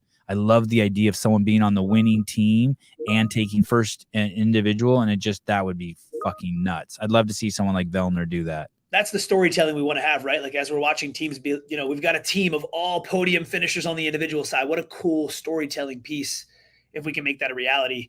I definitely think there's going to definitely be some more selling this year to the athletes about doing both. We'll see who commits. I mean, we sent out invitations this week as well. Actually, before the qualifier started, we didn't want people to sign up that didn't have to sign up to do the qualifier. And thus far, I think the reception's been pretty good. I think, athletes are being extremely analytical about what they do in the off season now, understandably so. So I every year, how do we outdo ourselves from one year to the next? And a lot of that goes hand in hand with the roster of competitors. So we'll see how it shakes out.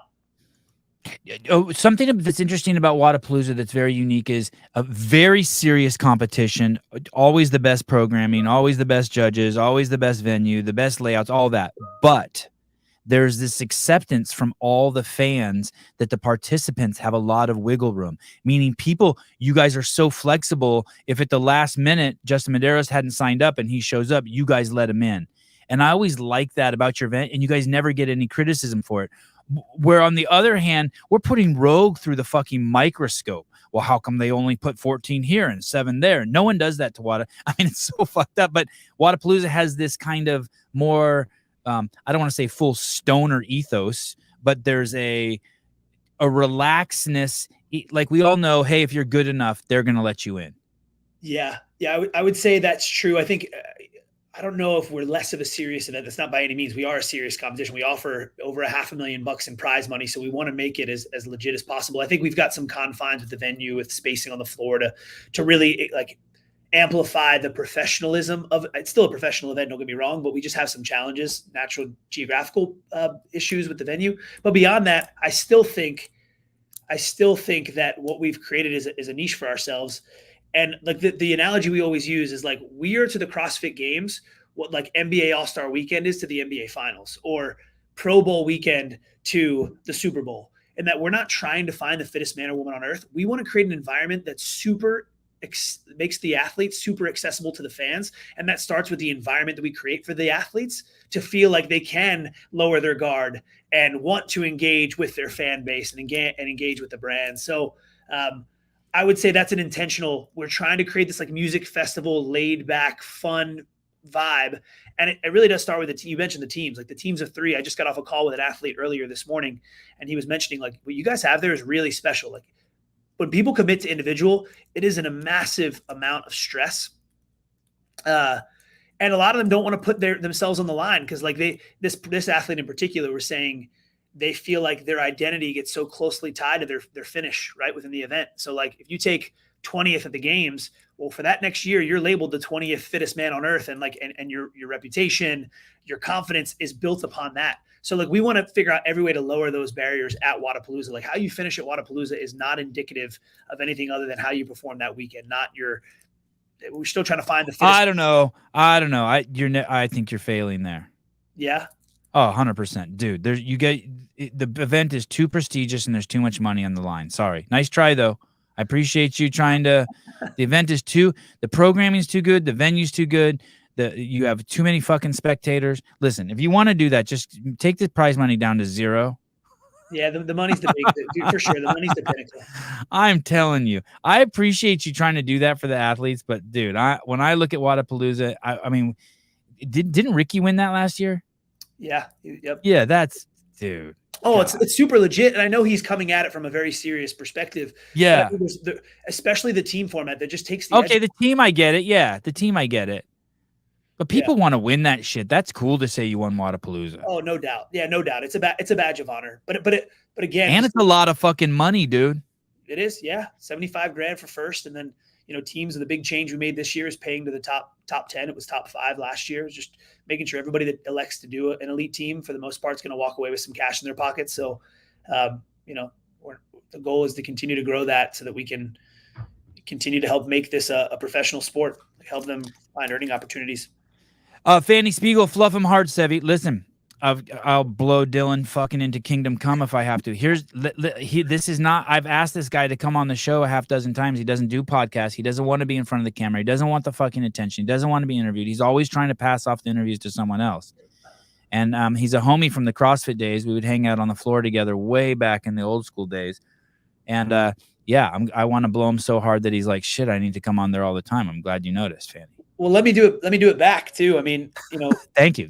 I will, from my perspective, what ultimately I was, doing CrossFit now for almost 12 years, became a fan early on, but the first content that got me hooked on following the sport was you're behind the scenes. Like I would watch it religiously. I was in college and I was just literally recycling. Me and Noah were just like watching. It showed you an element to the events and the personalities of the athletes and the people behind the event that I think has helped draw this community so closely together. I think you're like, if not the single most important part of that, the OG community of CrossFitters that are diehards. It's because of you, not because of this podcast, but the content you created before. And I remember being starstruck, seeing you. I was emceeing the games on the sideline. It was my first year. Travis was out there on the floor.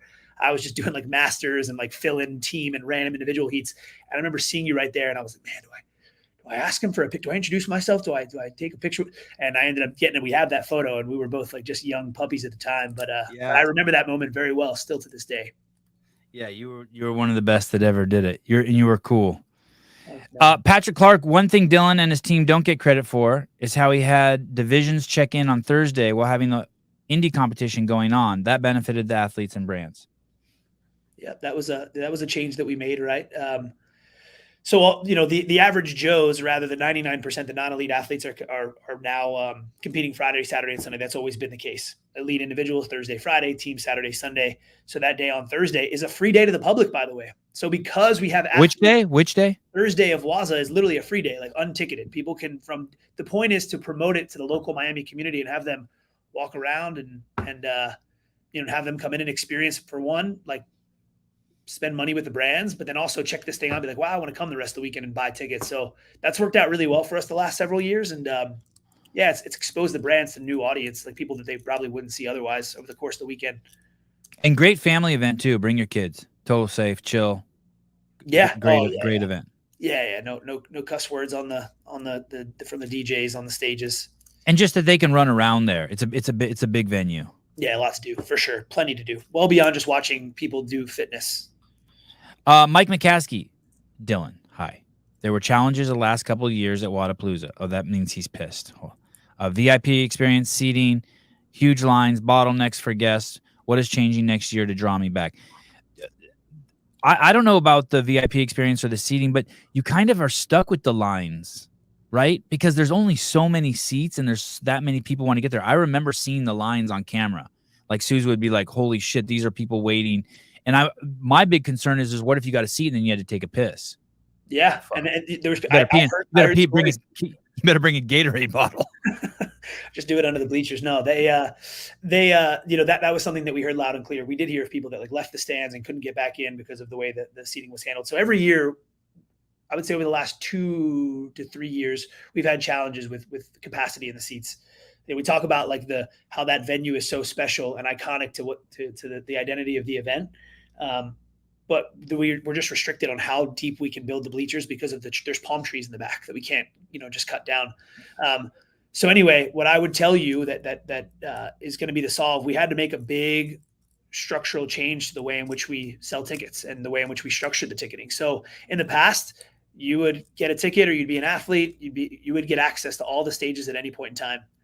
This year, for the first time ever, we're selling a festival pass, which I think would be reminiscent of if you bought a festival pass at the games, right? You get access to the campus grounds, but then when you want to go into the Coliseum, you've got to have a special ticket. We're not doing dedicated seats, but we are selling what's going to be called an elite pass, an elite festival pass, which guarantees you access to the main stages during the elite competition. Wow. So with that said, though, Tina Hills, which is the outdoor big grassy hill, that's going to be open to the public regardless. It gets full when the elite are going, but you'll still be able to watch. That's where they did the weightlifting, right? That's where Guy had that crazy viral video snatch? Exactly. Yep. Okay. That's it. So that stage, Bayside's smaller than Flagler. We have added more seats to both, but the idea is we're only going to sell the number of tickets for the number of seats. And unfortunately, some people that maybe historically have bought just a festival pass and expected to get into to watch, they're going to probably be upset. But we had to do something, and this is the best change that I think is going to positively impact the greatest number of people.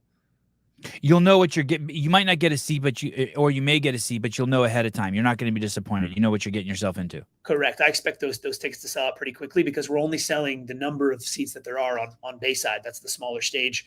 So there will also still be the opportunity, if you have a festival pass, to gain a seat on Flagler because there's more seats there. Once we're going to have a section there that's only for people that just have a festival pass. That will be similar to the lines that you saw in past years. But the other sections, the majority of the stands are going to be designed for the people that buy the specific ticket that gets them access to watch DLD. Audrey, the ass and hogs, that's what draws us back. That's fair. Yeah. Everyone likes ass and hogs. Oh, or at least one of the two. Oh, boy. So the qualifier actually opened. So if you want to compete in Wadapalooza or you want to participate there's a shitload of divisions, right? Yeah. Yeah, we have over 50 divisions. 50 divisions. And you have do you have young people?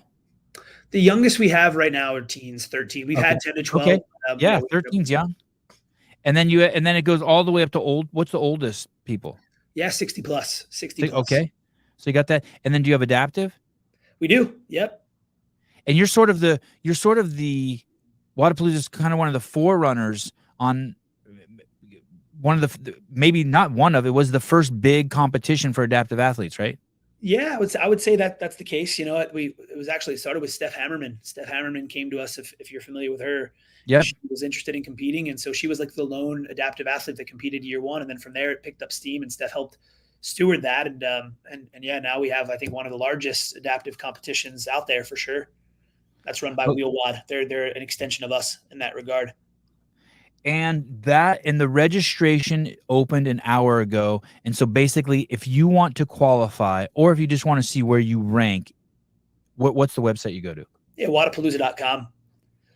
Wadapalooza.com, and there be a link to head to Competition Corner to register. And the workouts are now up on our social media. So if you wanted to look at, workouts 1, 2, and I think workout 3 goes up actually in 20 minutes. So there's 3 workouts in this first week.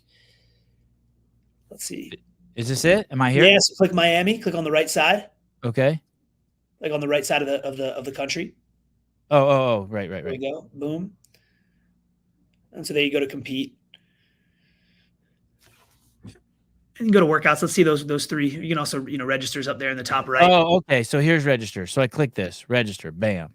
Yeah, that'll take you to Comp Corner. And when does registration close? Individuals is going to end on Monday with score submission for week 1, but there's 2 weeks, just like, the Open's 3 weeks were 2 with multiple workouts. But then you can also still sign up for a team.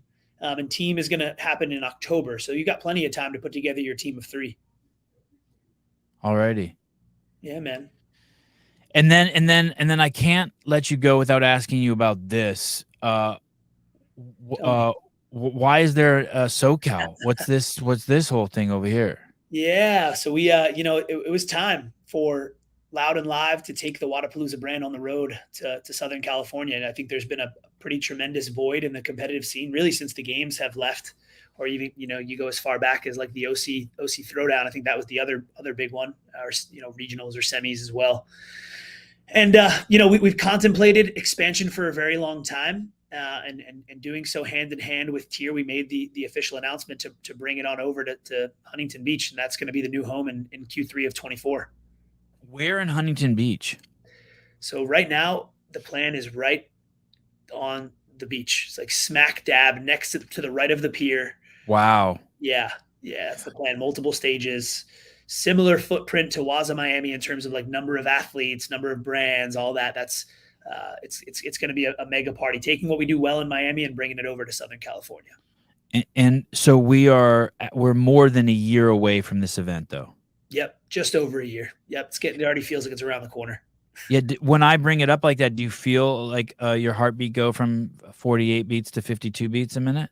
I think my heart rate's naturally at 52 beats a minute, so maybe it's going from 52 to 80, 52 to 60. But yeah, man, right now the focus is very much on Miami, and then we're working as well on SoCal. But no, it doesn't make me nervous. As a matter of fact, we've got some really cool, I can't spill the beans right now, but there's been a lot of work being done to structure that event in a way that, for one, guarantees its success, but also differentiates it from any other event that's out there. And I say that, and I don't mean to say that in like a mysterious way, but we're just like we're in this discovery phase of figuring out what's the best way, knowing some of the things that we know, right? Like we're dead smack between the games and Rogue, and athletes want to take, they want to take an off season. So how do we do something different that's going to entice them to want to come and participate or attend in some way, shape, or form? Falling way into the weeds, did you consider the Del Mar Fairgrounds? Not for Waza, but the Wadapalooza brand. And we had the West Coast Classic just before COVID. We were sending our team just after Wadapalooza Miami 2020. Mm-hmm. Our team was ready to fly out there to begin loading in. Like they brought their luggage to the office, and then they heard this whole COVID thing taking shape, and we ended up having to cancel it last minute. So I think West Coast Classic was building on the nostalgia of Southern California, CrossFit, and kind of the OG days. Wadapalooza in Miami, the vibe wouldn't fit in the Del Mar Fairgrounds. It's got to be somewhere on the waterfront, palm tree sun. Okay. I mean, it's close to the water, but I hear what you're saying. Like it's like, hey, we're not going to fake it. Right. We have to stay true to who we are, and that identity is like action. We're staying true to that through and through, even with any further expansion ideas. Okay. Shit. Awesome. Hey, thanks for coming on, dude. I look forward to participating with media this year at Wadapalooza. You're awesome. I'm pumped. I hope the registration goes swimmingly well, and talk to you soon. Thanks, Sevan. Appreciate you having me on, man. Yep. Anytime, dude. Thank you for doing this. See you, buddy. My pleasure. Ciao. Dylan Malitsky. I'm telling you, I've invited him on a shitload of times, and he's like tries to always pass it off to someone else. He's a good dude. See you in Miami, Dylan, and Cali. I'm definitely going to Cali. I was talking to Sarah Cox over at capeptides.com, and she said those dates already there. She blocked off a bunch of her rentals. I'm pumped. Wow. All right. Good show. Haley Adams. She has a cool laugh, right? When you ask her about her boyfriend, she has a funny laugh. It's cool. It's sweet. Hey, dude, damn, dude. She's got something to talk about now. She went on a dark journey. It's fun. It's so cool. Dark journeys are fun. I mean, once you're done with them, they're fun. I'm doing the final touches. I know you guys have been hearing me talk about this for months to the studio in here. It's absolutely fucking insane. It's easily the nicest podcast studio I've ever seen. I mean, it is so nice. It is, there's so many cameras and big TVs and carpets and fucking monitors everywhere. It's crazy. But as I was unpacking some stuff yesterday, last night at midnight, I found this card, and it's a Wad Zombie from the website Mint Trading Cards, and it's an Ariel Lowen card, and it's signed. And it's funny because her husband, whose name is Dylan, I think too, we were eating dinner one night at the games this year, and he saw us from his hotel room, and he brought this card down to me, and he said, "Hey, I'm bringing you this card just so I had an excuse to come down here and say hi to you." And then we ended up drinking every night together. He was a cool dude. He was funny. He's easy. But I found that. So I have my signed Ariel Lowen card. I got my new rookie James Spray card. Oh, someone asked about yeah, cool, right? Cool, Watkins. Someone asked about Swolverine yesterday, so I hit Alex up. I want to tell you what she said to me about the discount code. Let me see if I can find it. Alex, ALIX. First, you got to spell it right. So she said the code is Sevan, all capitals, SEVAN at Swolverine, and it's applicable on one-time orders, not on subscriptions. Subscriptions are also auto discounted 15%. So sometimes people take 10% discounts, a 10% discount code like the one you're talking about, and try to combine it for 25%, but it doesn't work that way. So if you use the code Sevan, you get a discount, and if you subscribe, you get a discount, but you can't do both together. It's for the online store. Oh, it's weird, but down here it says it's for 15%. Shit, I don't know what it's for. Anyway, it's all capitals, SEVAN. I thought maybe she was going to say that. Fuck you, pay full price for my products. Because I didn't know. I don't know. I didn't know. And same with the born primitive. Those shoes. That guy. I text that guy. You guys wanted a discount code there, and I text him the other day. It's only going to last for a little while longer. It's Savage Launch, all one word. SAVAGELAUNCH. Savage Launch, all lowercase, I think. Yeah, hog up. I'm a hog up guy. In case for those of you who are new to the show and didn't know. Who will be the in-studio guests? Matt Souza and Avi? That's correct. I don't think so, John. Are these qualifier workouts this weekend for SoCal Wadapalooza too? No. I don't think that's, dude. That thing is so far off. That thing. I mean, maybe not from an organizational perspective. But yeah. What does that mean? The fuck does that mean?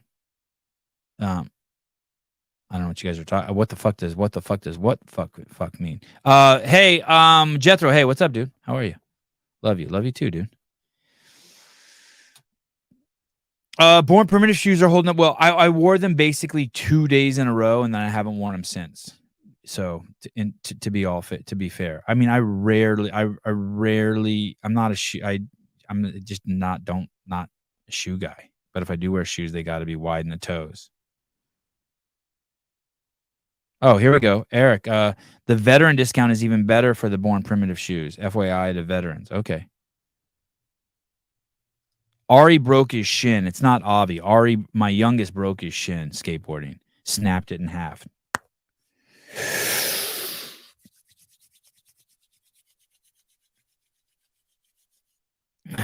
The Patrick Clark says the James Sprague picture is cool. It's crazy cool.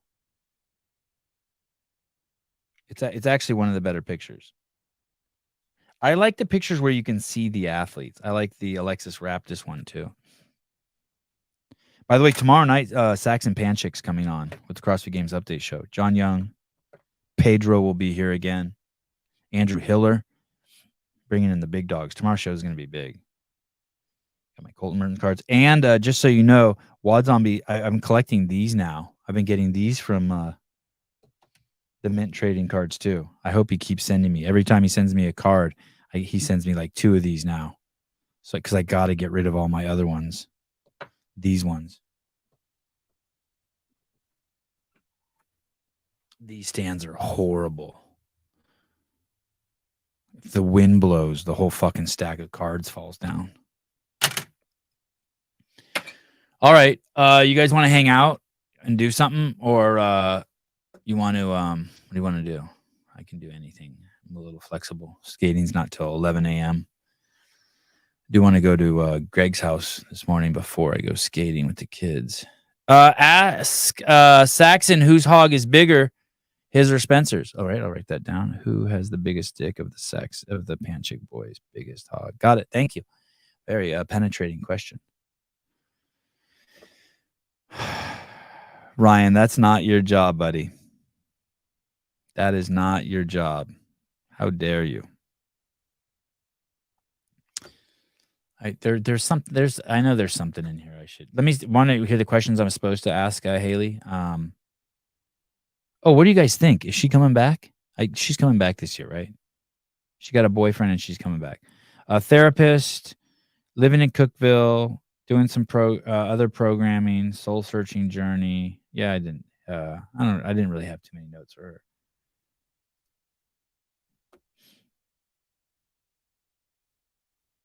I just like it that she has something to talk about. My whole perspective on her has completely changed. Oh God, did you hear about this? They found a poison in paper straws. God, living in California is so crazy.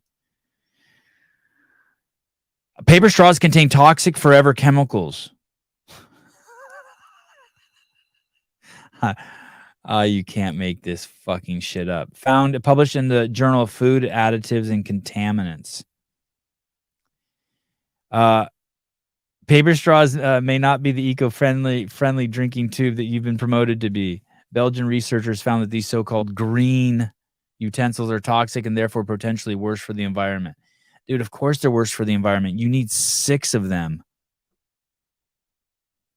You need 6 of them for one plastic straw. Like anytime there's a paper straw somewhere, I get like 4 of them because my kids like they'll be a third of the way through the drink and their straw will be melted to nothing. I don't know if you guys saw what happened, but there was only one.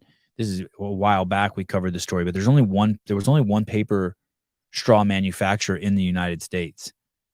And several states made it a law that you had to use paper straws, and that guy became so fucking filthy rich. It was an incredible story, actually. Caved Astro, explain hog up for us, Sevan. I mean, you guys, what's there to explain? There's you either want your penis up or you want your penis down, and I'm a penis up guy. And I don't know how anyone's a penis down guy.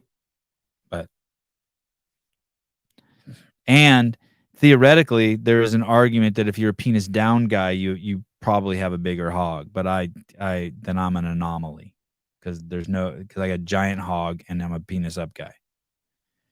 You just reach in when it goes down, you just reach in and pull it up. You just team down. Look at it. See, I don't know how you're a down guy. My son's a down guy. I can't even fucking believe it. My oldest son's a down guy. Couldn't fucking believe it. I'm like, hey, dude, penis up. He's like, nah, penis down. I'm like, what? I didn't even know it was a thing. I thought everyone was a penis up guy. Look at Dan's could be left or right. Flexible. Hogs with a curve. Yeah. I know. That's the thing.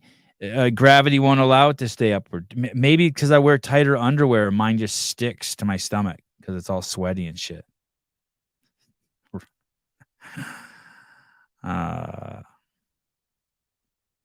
Just stays up. I don't know. The old tuck it in the waistband. Anyway, I hope that explained it for those of you who are new to the show and aren't familiar with the highly contested debate.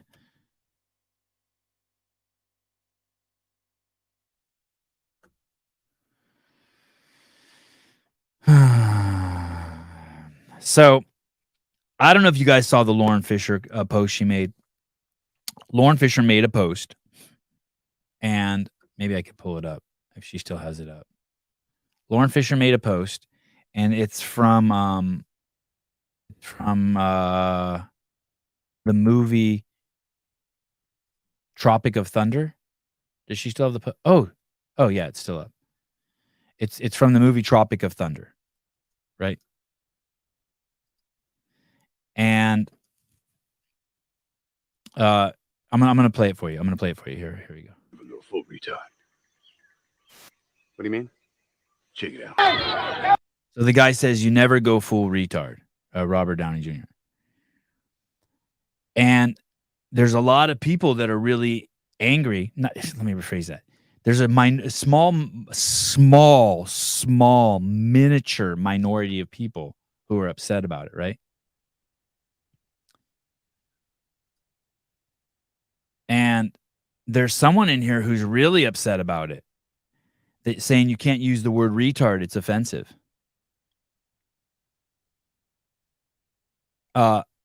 What's funny is I went through that person's Instagram yesterday, and they play songs with loads of racial slurs in them.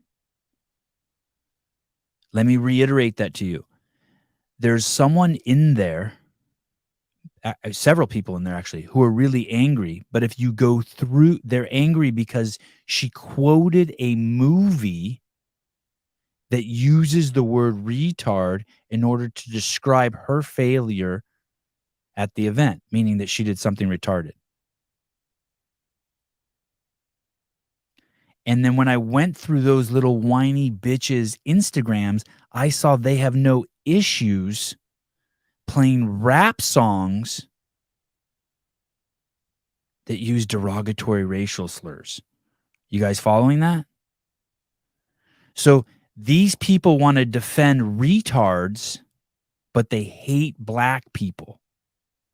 It's okay to use slurs and listen to music that has slurs from black people, about black people. You know which one I'm talking about? Does anyone need me to say it? But for some reason, they're upset because the word retard. It's the hypocrisy is fucking crazy. It's not even hypocrisy. We all know that you hate yourself. You know what's crazy too? It's all people like you look at them and you just know. You're just like, yep, you are just imbued with insecurities. And because you are so fucking insecure and weak, you want the rest of the world to also demand that they be insulted so they be insecure and weak. They're such like little insecure people. And I just wish that they could let it go. They're attached to their puniness, their insecurities. And it's like, dude, I went on your Instagram account and you have songs on there that have racial slurs. All sorts of songs. And yet you are openly criticizing Lauren Fisher for playing a movie from a comedy that's a comedy.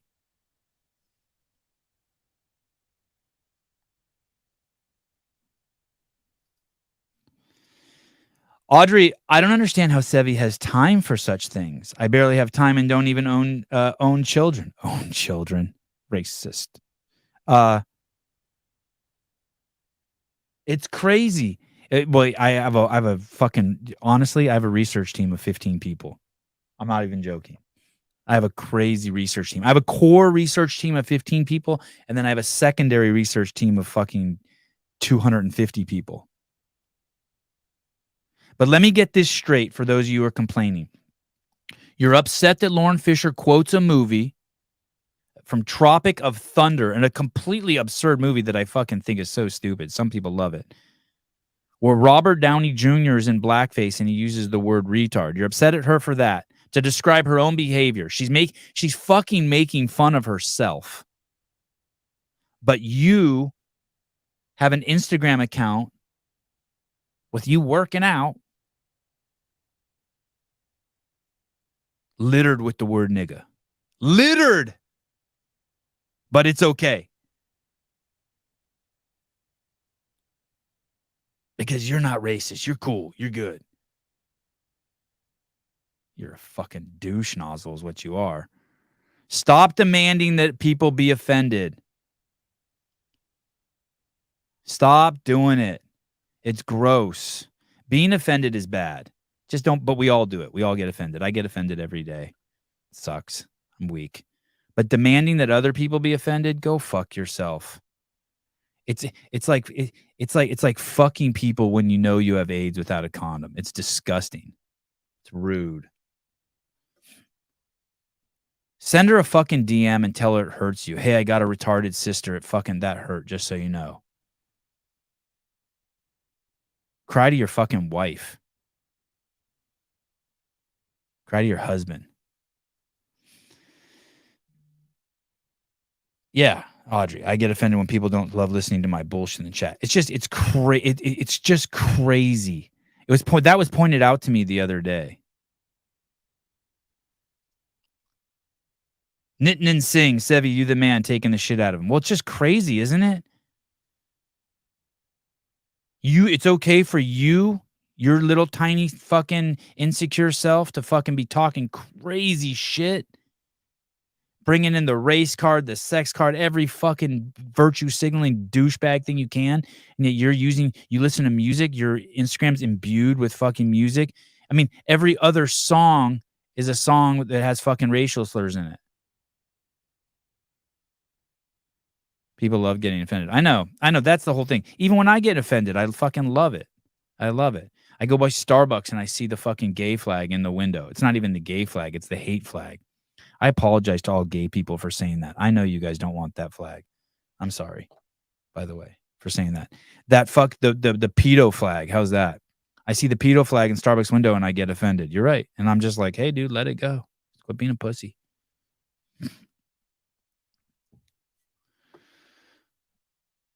Yeah, Michael Barton. I work with people who have disabilities for years. They throw around the term retard all the time. I lived on a driveway in a car for 5 years in a motorhome, little motorhome, where I ran a home for mentally disabled adults.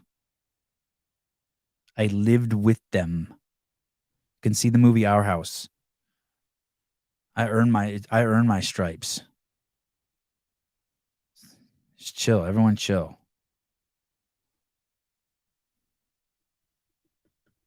I can't wait. I would love to see how you're going to defend the fact that it's okay for you to use racial slurs, but it's not okay for Lauren to quote Tropic of Thunder. It's Sevan Rinsta. You can apologize to me in my DMs, and then I will run that up the ladder to God and see if he forgives you. Fucking douche.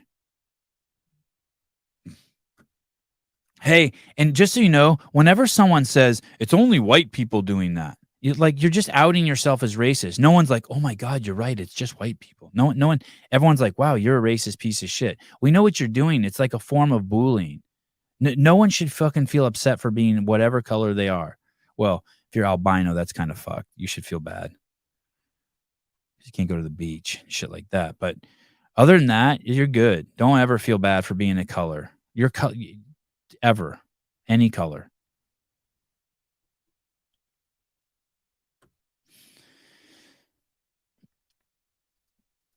Oh no, this one's gonna sting a little bit. Sevan, do you think it's weird your physical appearance looked more homeless when you had a home than when you fucking asshole?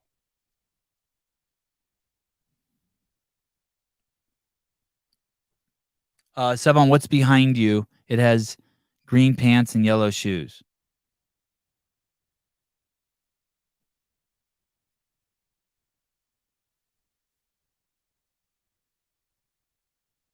Nothing can even get back here. Hey, I didn't tell Haley Adams this today, but I used Haley Adams today because I knew that if I had Dylan Molitsky on by himself, we would have a normal show. But if we piggybacked it off of Haley Adams, we could get more eyeballs to help his event, right? And these events are important, right? We want these events to do well. We want to support these events. It's what invigorates the community, gets me more listeners for my podcast, gets more people into affiliates. It's just great for the ecosystem. So thank you, Haley Adams, for letting us use your star power to draw more attention to Wadapalooza. Excuse me. My top knot's not getting loose. What are you talking about? All right. I feel like that was some pretty good social justice warrioring, right? Slapping some people around for their hypocrisy. I like to use inconsistency. And by the way, I'm not even mad at you. I don't care. Like I'm not. I don't care that you're a sexist, racist, whatever you are, insecure twit. You're still my friend. I have lots of friends who fit that way. I'm a bunch of that shit. I'm a bunch of I got a bunch of that stuff in me. I'm not mad at you. I don't hate you for it. But I'm also not blaming people. I'm not going around the world trying to project it on everyone either. So I'm just trying to get you to stop doing it because it's stupid. Do something else. Stop trying to we know you're projecting your insecurities onto the rest of us. It's always the fucking weakest, most insecure people doing that shit.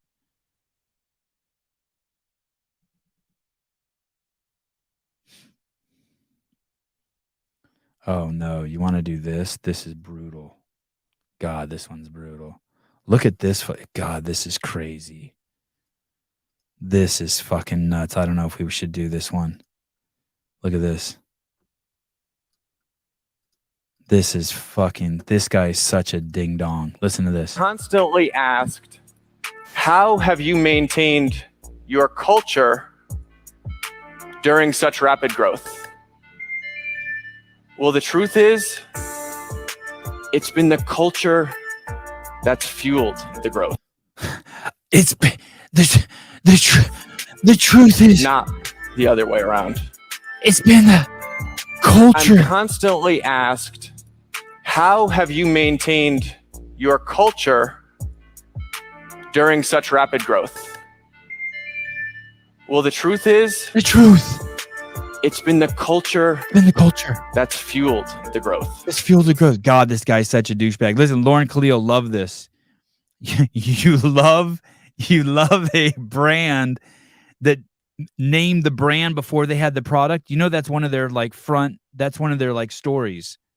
They had a name and then they're like, what should we sell? This guy is such a fucking doorknob. Dude, you need to go on a fucking ayahuasca retreat or some shit, dude. Not even a proponent of that. I love this. Andrew Hiller, why? Yeah, why?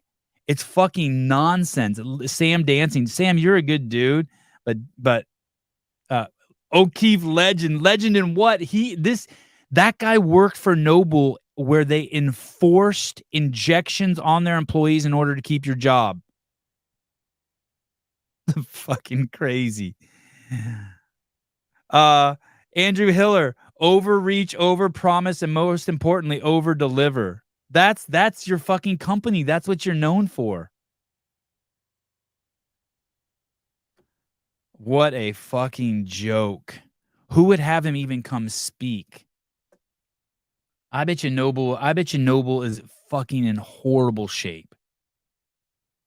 And by the way, he says, I'm constantly asked. First, whatever your name is, his name Todd Industry. No one's asked you shit, dude. No one's asked you shit. Nobody. Stop that.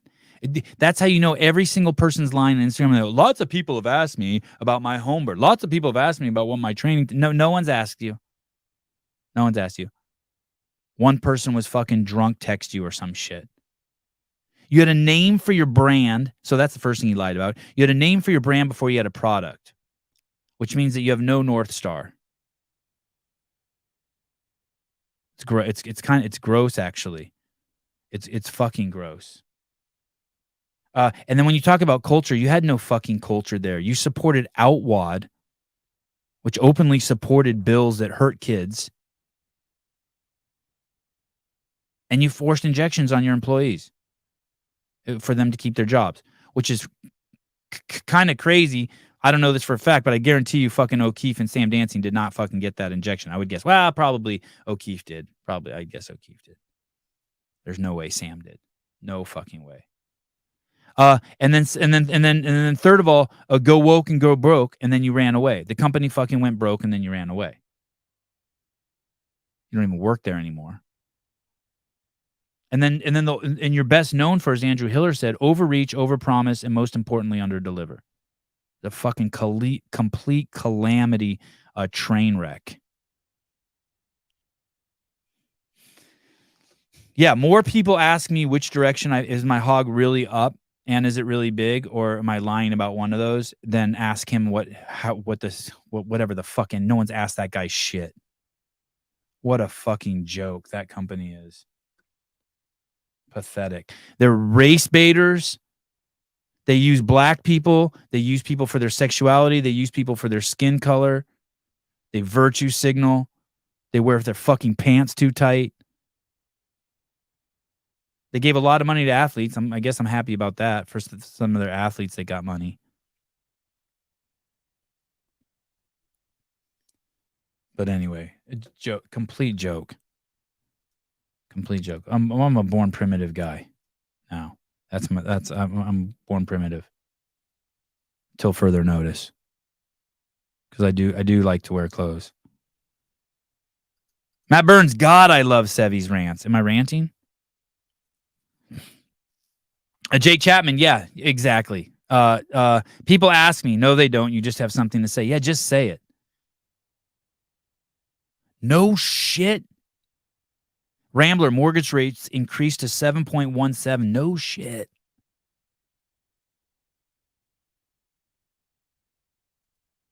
Pool boy. Honestly, Sevan, I don't really care what a company believes in. I just want my shirt delivered on time, and they can't even do that.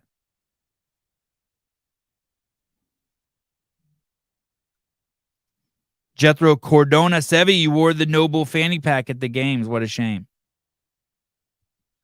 It was actually a really nice fanny pack.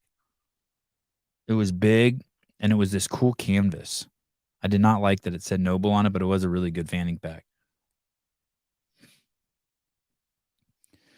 I brought a Mountain Hardwear one that was just too small. Even the Noble one, which was big, and I'm very thankful that I got. I needed a bigger one. I want to thank Dave Castro for giving that to me too.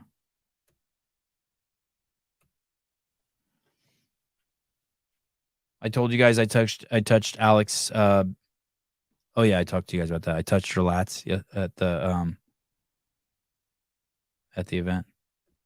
You know what's cool? I hung out with her for probably like 5 minutes. Her and the other guy who owns Swolverine. And oh shit, I've been looking for these. And I really liked them. And then later, when Andrew was going home, he called me and he's like, "Hey, I hung out with the Swolverine people." And I said, "What did you think?" And he said, "I really liked them." And I said, "Oh, that's cool." And because often we'll hang out with people and we won't have the same. I wonder what's happening with Lindsay, the BirthFit lady. She had a baby.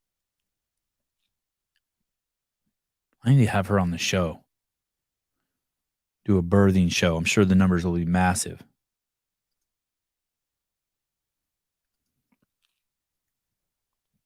Okay, one more thing, and then it's time.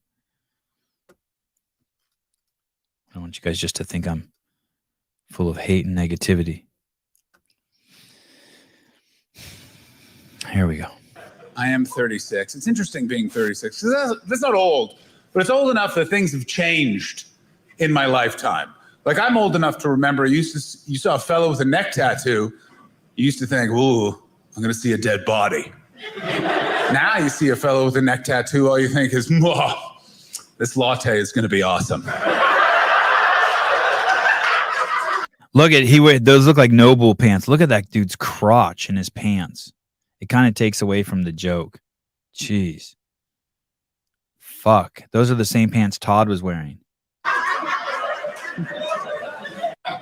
I am 36. It's interesting being 36 because that's not old, but it's old enough that things have changed in my lifetime.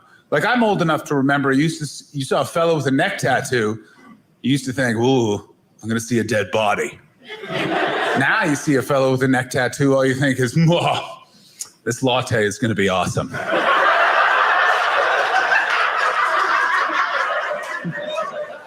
Yeah, he has some crazy, are his knees buckling? He has some crazy like motor recruitment patterns, right? Like the way one leg moves and the other leg moves.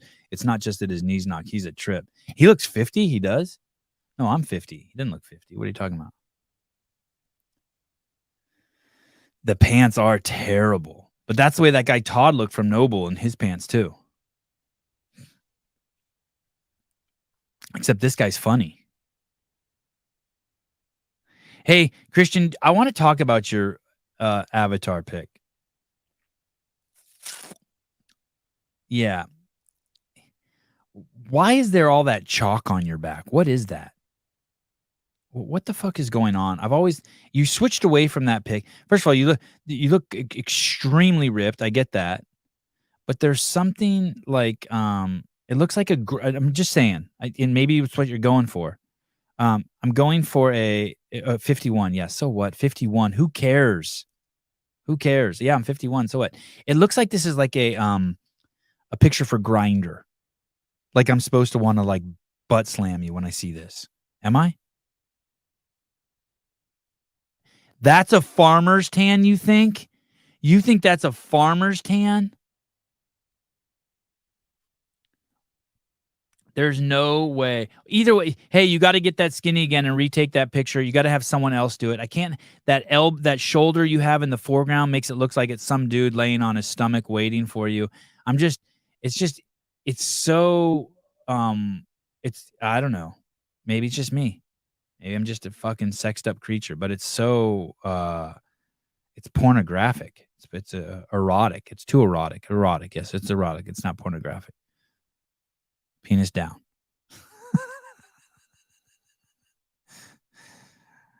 Okay.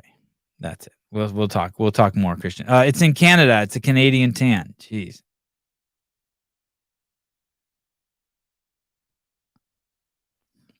Mike McCaskey. Why would you embarrass Christian? What kind of racist shit is this?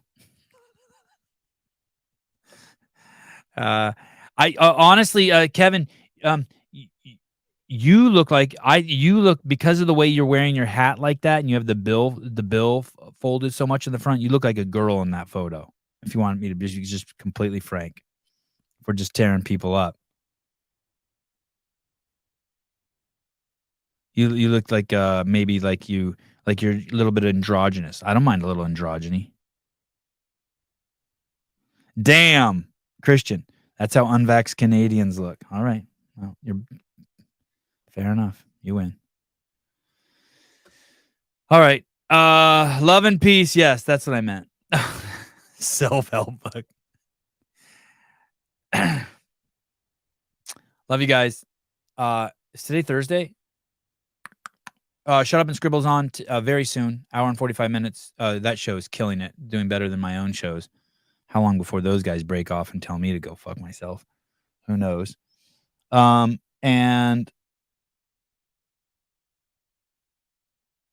what the fuck is going on with my text messages? All right. And then I'll see you guys tomorrow. I don't think we have a guest for tomorrow, but tomorrow night we have a Saxon Panchik will be coming on. And I'm very curious what his future looks like. He was over at Proven. I keep hearing he's leaving. We'll get to the bottom of that tomorrow. All right, guys.